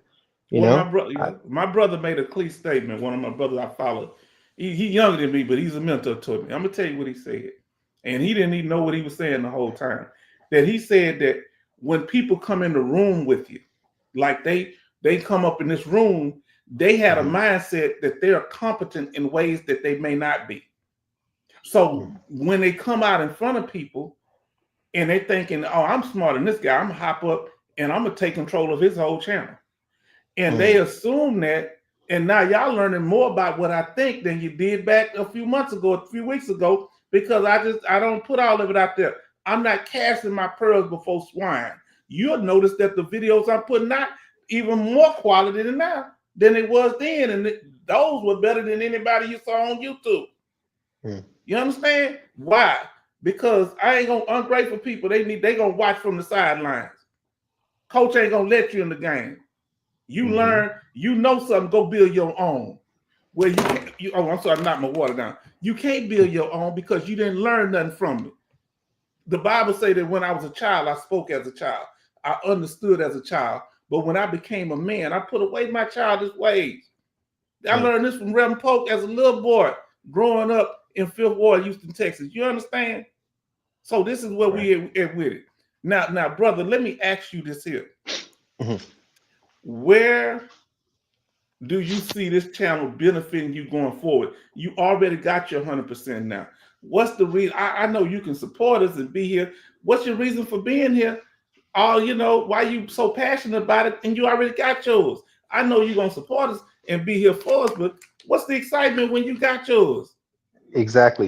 You know, and to be real, I don't need to, but what it is, it's something that I know it's not just an obligation, but it's a passion as well to help veterans. If this platform is going to help, and for me to be a voice and a testament, I might as well take advantage of it. And I can speak for a lot of people out there that did get it too. They don't need to be here. You know, they can do other things, but why they do it? Because they have the humbleness and the love for the people, you know, just like yourself. You have the love for the people. You're not in it for the money, right? You're the, in my opinion, I think you're one of the most underrated, you know what I mean, channels out there. There's a lot of overrated channels out there that don't deserve where they need to be, but you're Well, this, underrated.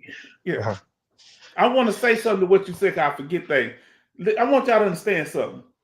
These people that's having these 10, 30, 50,000 people watching their channel, sometimes you can buy views. Did you know that? Oh, yeah. You didn't know that, did you? Yeah. Now this is what you look at. You don't look at when they doing a video by themselves. You look at when they do a combined live stream with somebody else. I saw two big ones do a live stream together, and they didn't get about 4,000 or 5,000 views, and they usually get 100, 120. Huh? So how if somebody they getting 120,000 views by themselves, only getting 4,000 or 5,000 together? Huh? Because they're not gonna pay for those views to help each other. So some of the views sound like it may be getting paid for. Now let's see what our brother say here. He say, H-Town Vet, you provide a safe place for everyone to come to your channel. What expound on that, brother? What Love said.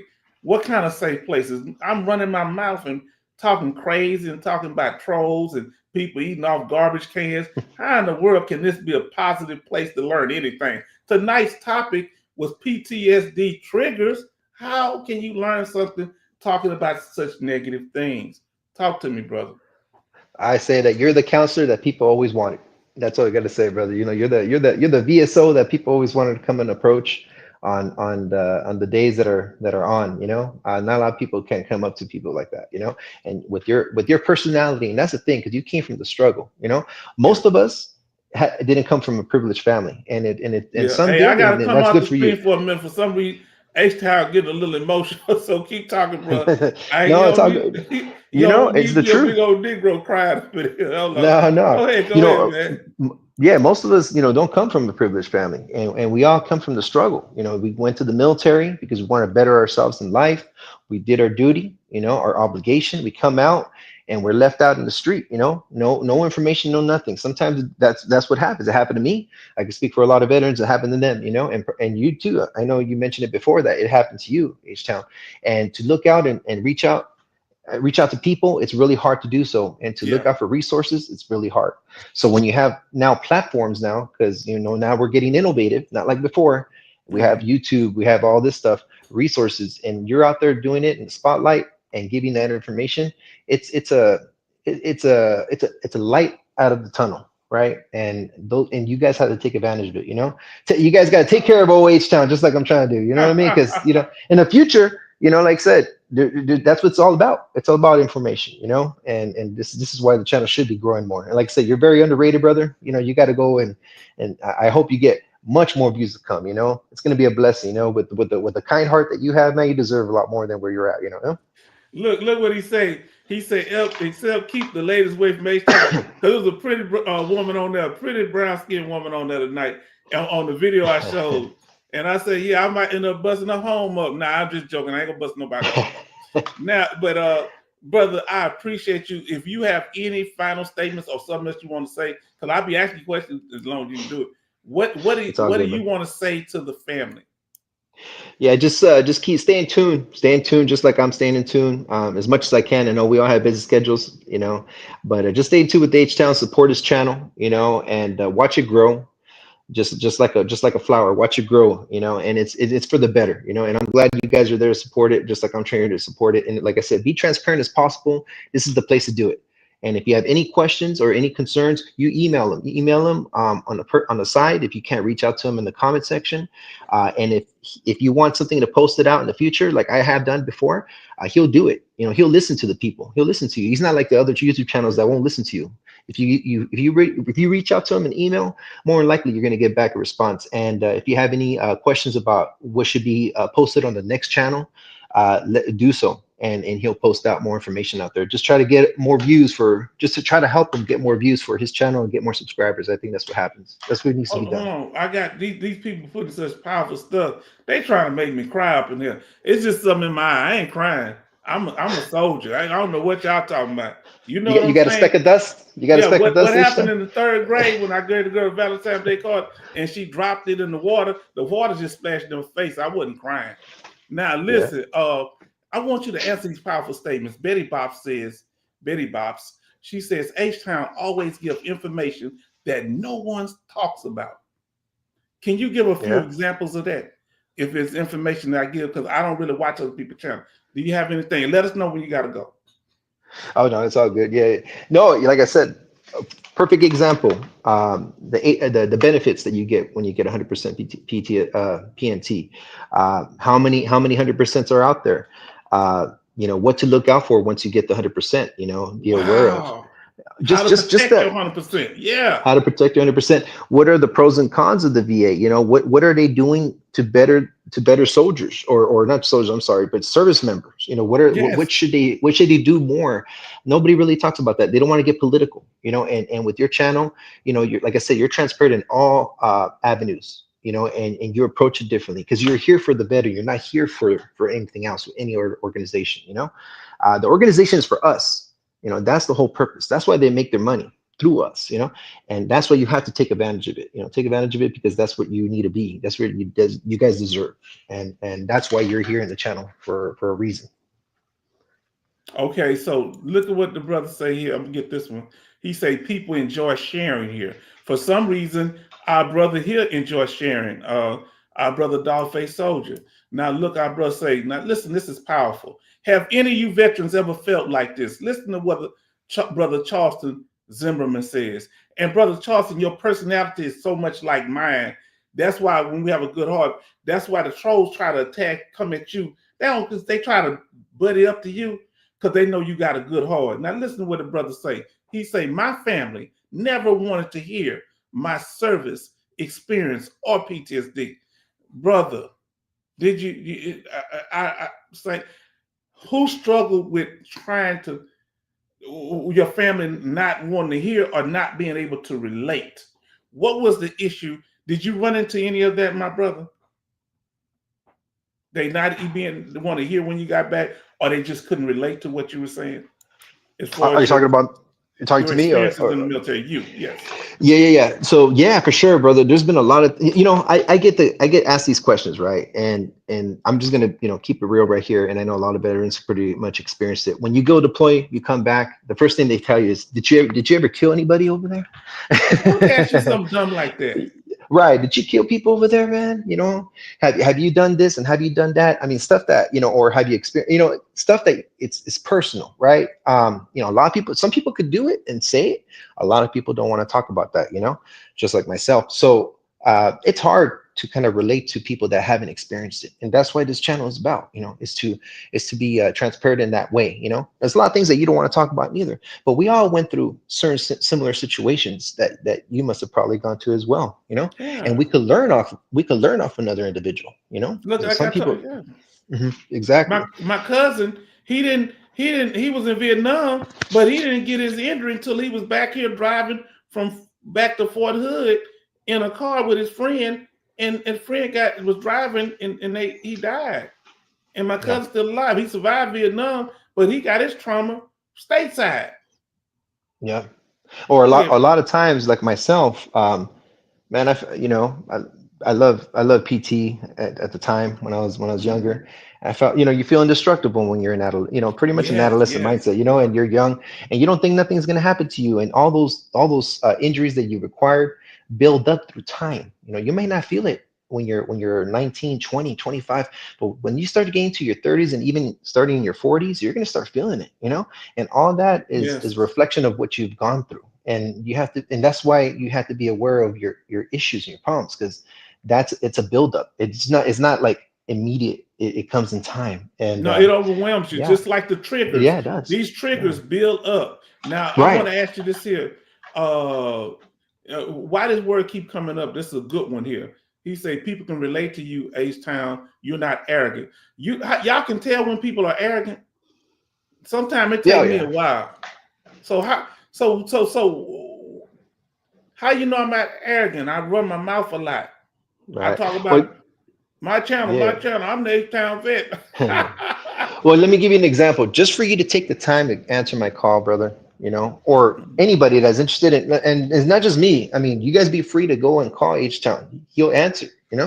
And just for you to take the time to listen me out, and I'm sure you're going to do that to other veterans. Who else does that? I don't know. I mean, somebody could put it in the comment section. Who else does what you do? It's all pre-recorded. It's all pre-recorded. They don't want to interact with veterans. You're right there in the forefront, H-Town, and that's the reason why a lot of people say you're not arrogant. Because if you were arrogant, man, all you do is just like in the background. Who cares what people says? I don't care what their opinions are and their thoughts and their feelings, or what they should, what this channel should, how should this channel improve, and what information you should post out, any good advice. They don't want to hear that. All they want to do is for you to just sit down, shut up, and listen to whatever's posted there. And even though it's not the question that you have, you just got to listen to it, or move on. And that's not what this channel is about. Y'all going through. No, it's not what the channel is about. I don't mean to cut you. I want to know what y'all talking about. Y'all said y'all wanted to talk about triggers. Guess what we did? We broke down the triggers of PTSD, in which it applies to other mental health conditions. And you can also use these when you're going into a CMP exam. Now you're better able to articulate yourself. And I want everybody to have a little note log book documenting the time and dates that your pain happened, your panic attack happens, the time you get in conflict with somebody in your family, at the grocery store, wherever. Now, Bernie says it's an awesome show tonight, H-Town. I wonder why he think it's awesome tonight. I guess because we cutting it. Now, listen to what this brother said. He said, my father never wanted to talk about harming people or taking people's lives in Vietnam soldiers. Now, some people, it's very hard to talk about. Now, let's see what our sisters say. And any questions of before our brother leave? Anybody got any questions of Dogface Soldier you want to ask him? Don't make them too personal, but anything you think about him and his journey for his 100%, or anything you want to ask him, we'll try to ask them together. Now, look what Sister Betty Bop says. Sister Betty Bop says, first time I have ever heard, and it's live. Okay, the first time I ever heard, and it's live. No one has ever done this. PTSD, what triggers you? License plate.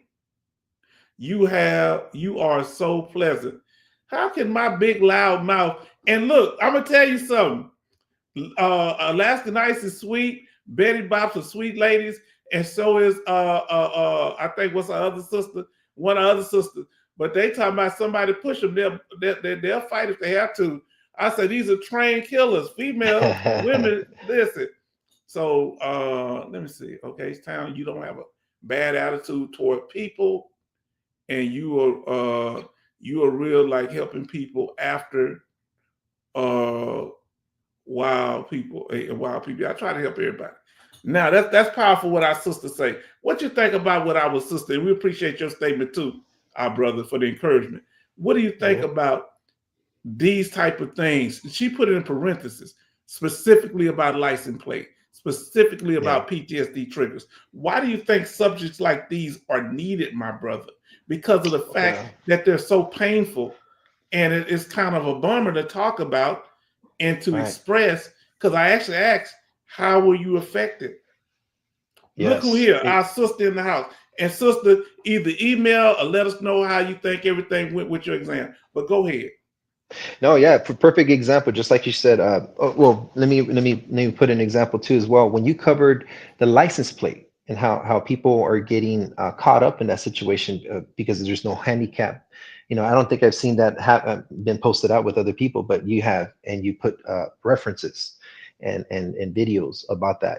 How veterans are being hammed up and being towed and going through all that crazy mess just because they're parked in the handicap spot. I didn't even know that, but I'm glad that you're bringing awareness to all of us to kind of be in aware. Other states. Because you think that you got the so let's say you got the handicap license plate in one state. If you don't have that placard, you can go to another state thinking those DV tags work. Texas just used to be where you could have just the tags, the license plate, and you didn't need the tag. They changed that in 2022. I want people to know that so they don't end up playing these big tickets. Now, Sister Tonka in here, she say, hey, family, just got in. To be honest, as a former medic, these planes uh, mass casualty accidents are triggers for me. Yes. Talking about like the different flights and everything. We talked about that being triggered. Everybody Yeah. saying how to her. Now, same here. Now look what he say, brother George. I'm skipping down. He say same here. Already 100% PNT. However, this channel is a good one, and H-Town has the information you need. This is great information. Hold on now, y'all not making sense.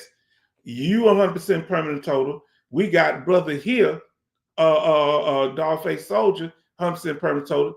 Alaskan Ice, and there's several other people that just got their 100%. So how you gonna learn something when you the one got your benefits on your own, Army George? So how can I learn something and you already got your benefits? And just What would be speaking the his need to learn? right, and like you said, the what do you call it? The knowledge never stops from once you get 100%. In my, what I've experienced and what I've learned from you. Once you get to 100%, you still, like you mentioned before, you got that 5, you got that 10, you got the 20. I think you 20-year mentioned rule. another thing. Yeah, And chat then VA. You know what I Camp mean? VA. So you never, and there's time limits on certain things. Now listen, Exactly. remember the 3 goals of the H-Town vet. We got 4, but the 3 main ones are: number 1 is to help you get your benefits. Number 2 is to, once you get them, to know what those benefits are.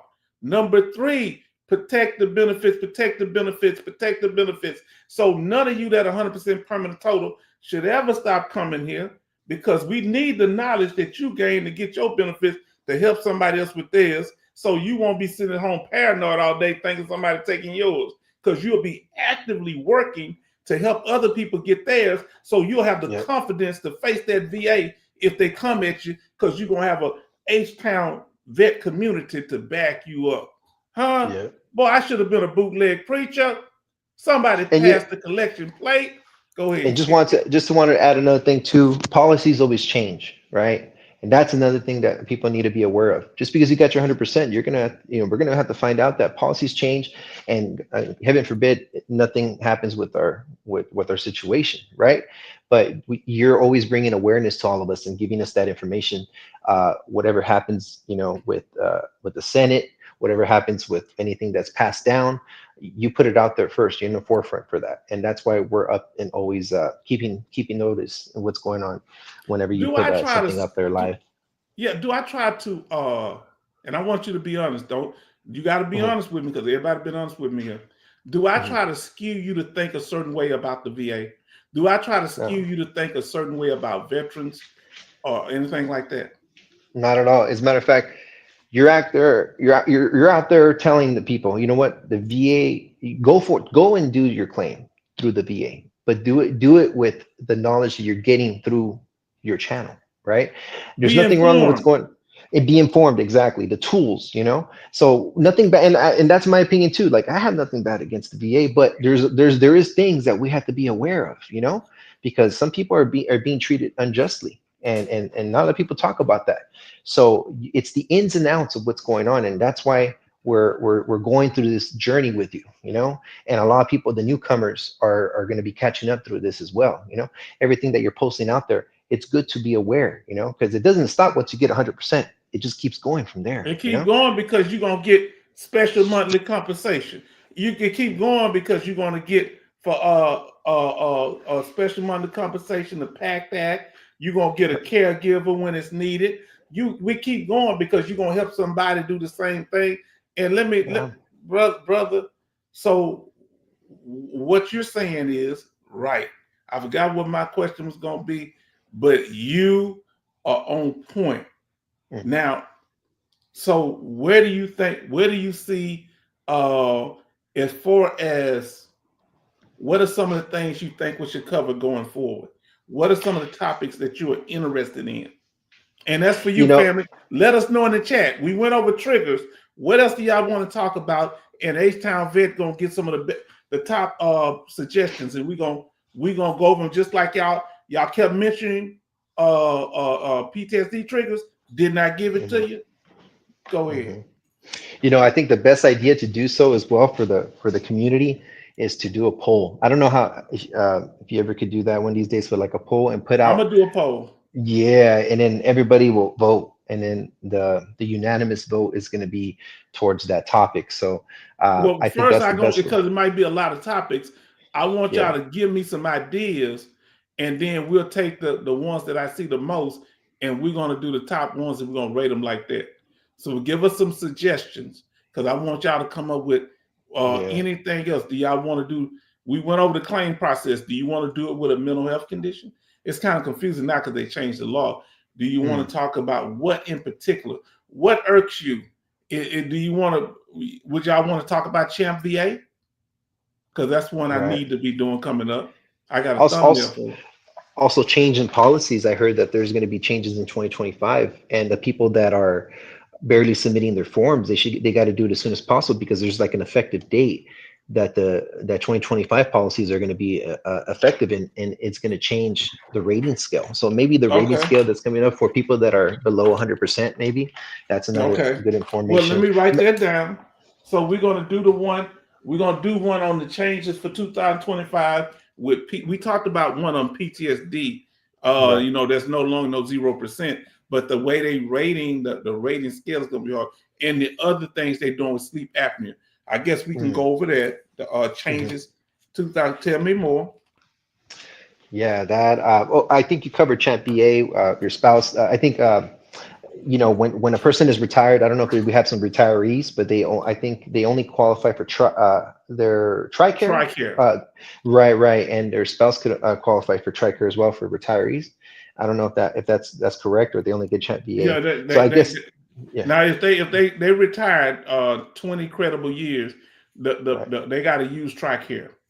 and the The ones that dependent. haven't, yeah, and the ones that haven't retired, they could their spouse. I think all they could qualify is Champ BA. So I guess Champ VA, you could. yes. Yeah, you could cover a little bit about that if you want to. Maybe I don't know if you put it in your past video, but definitely kind of reiterate No, that I with the didn't put it. I newcomers. didn't do it yet. So that's one Okay. coming up. We talked about it, but we're gonna dedicate a particular bit of one for that.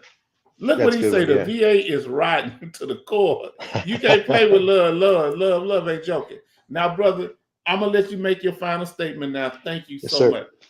Hey, much love to you, H-Town. Keep doing your thing, you know, and we're here to support you. And Bets, man, like I said, you know, take advantage of H-Town, because we don't know what the future holds. God's with him, but take advantage of this man because he's very knowledgeable. And the bigger he gets, it's going to be harder to reach him. I'm going to be honest with you. How many people have 200, 300,000 subscribers? He's not going to be able to read every single comment one by one. But the good thing is that he has access to email, so you guys could reach out to him there. But if there's any questions right now, take advantage of it, because like I said, right now is the best time to do it. And also right now is the best time to submit your claim, because later on in the future, you don't know if everything changes, and you might Get it be in. Yeah. exactly, you might be in the short end, the short end. So you want to make sure you take advantage of it. Any questions with that, just go forth and do it, and if there's any numbers you want, just have any numbers or references to go about, whether it's a non-credited agent or credited. I think H-Sun has that information as well. So Yeah, just we do can go your for due it there. diligence. I tell you, we in videos we show you how to question them, and Right. everybody show love to Dogface Soldier, and we Yes, appreciate sir. you, brother. Much love. God bless you guys. Good night. Good night, my brother. Bye. All right. Now, family, any final statement, closing orders, questions, concerns, any topics? Y'all done had me here for 3 hours and 30 minutes. You tricked me. Huh? I know what y'all saying. H-Time, why you upset? Who hurt you? That's what the girls used to say back in the day. Say, no, I don't want to date nobody. They said, who hurt you? Now, family, let us know. Brother said here, Toy, you might dream about night sweets. Yes, indeed. They were talking about dreams earlier and talking about when you have the television on. I think Sister Boyd. So we got to be real careful with that. Family, everybody show love to our brother Dogface, please. If y'all don't mind, show some love. Oh Lord, y'all. I didn't realize there was more information down here. Let's see. Charleston say, thank you, Dogface Soldier. Army George say good night, family. Good night, Army George. We'll see you when? We'll see you when? On Thursday night. Bring you more quality information. Send me some ideas of things to talk about. I can't cover them all at once, but I'll try to get to your information. All right, especially before the channel blow up too big. Betty Bob say, thank you, Dogface Soldier. Yes, indeed. And Brother Zimmer said, thank you, Dogface Soldier. Want to say love to Sister Betty Bob. Y'all can keep chat. And thank Brother Dogface Soldier for coming up. We want to thank Army George for being here. We just giving shout outs because y'all still in here heavy. 20 is heavy. Brother Zimmerman, thank you for all that you do, Navy brother, and our sister Betty Bob, Navy sister. Love, saying great visit, Dogface Soldier. Did y'all enjoy it? What do y'all like about when Dogface Soldier, other people come up to the channel? Why do you want to do that more often? If so, why? What do you like when people come up and talk to us? What do y'all like about that? Or would y'all want to do another type of setting? Let us know what y'all like to do. Because we hear Rose City, love Rose City. I couldn't talk to you. Say hello, Tonka Toy from Rose City. And then she was saying hi to them. I'm just going back. I ain't going. But thank you, Tonka Toy, for being here. Thank you, Rose City D, for being in the house, Alaskan Ice. Thank you, Brother Benny. He said, awesome show tonight. Thank you, Brother Benny. And thank you for bringing Rose City D in. He brought Rose City D in, and Rose City D said, yeah, Benny invited me. He said, your boy set you up. I said, what? He said, your boy set you up. Yeah, that's a reference off The Wire, to show The Wire. Our sister Gwendolyn said, I'm right here. Thank you for being here tonight. We want to thank all the people. Our brother Charleston peeped his head in too. I'm looking for him. Not Brother Charleston. What's our brother's name? Kevin Kobar Sr. That's what I meant. He came in. Thank you for being our brother Coasty. We thank you. See how the positive energy and how we can come together and do things and learn from each other every night. How's that going to be possible? We're going to have to eventually close the channel down because we can't learn something new or encourage each other every night. It's going to get boring, right? Now, when people good to you, they don't know. Mr. G, huh? That's right. B1, my brother. B1. Now, let's see what we got here. This Sister the Alternative, thank you so much. We got wonderful. Oh, no, yeah, I think it was the Fish. My fault. My fault. It was the Finch. Thank you, Finch TV, and thank you, brother, sister. Well, I don't know what y'all, but thank you. I'll put my glasses on for a minute so I can see because I want to shout it out. You know, there was a Kentucky Fried Chicken in Spain when I went there. I probably told some of y'all before. Let's see what we got. Let me take this headset off because they start cutting up after a while. Betty Bob say pizza is her trigger. Come on now.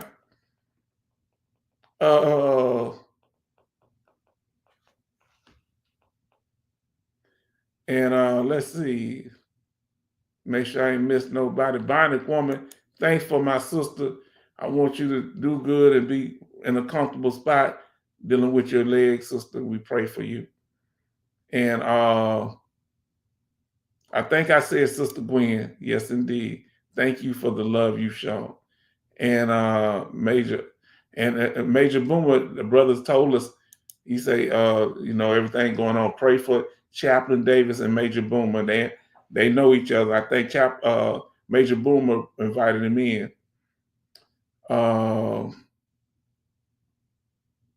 Trying to get the, and our brother Veteran Policy Plug, thanks to him too. Yes, indeed. And then Crimson Alumni 2004, thank you. Then I'm gonna go back down to the bottom and read the last. Then Dank 72, thank you for being here. Thank you. Thanks 72, Dank 72. I almost thanked myself, Mr. H-Town. Ain't that crazy? And then I hope I ain't missed one. Hold on.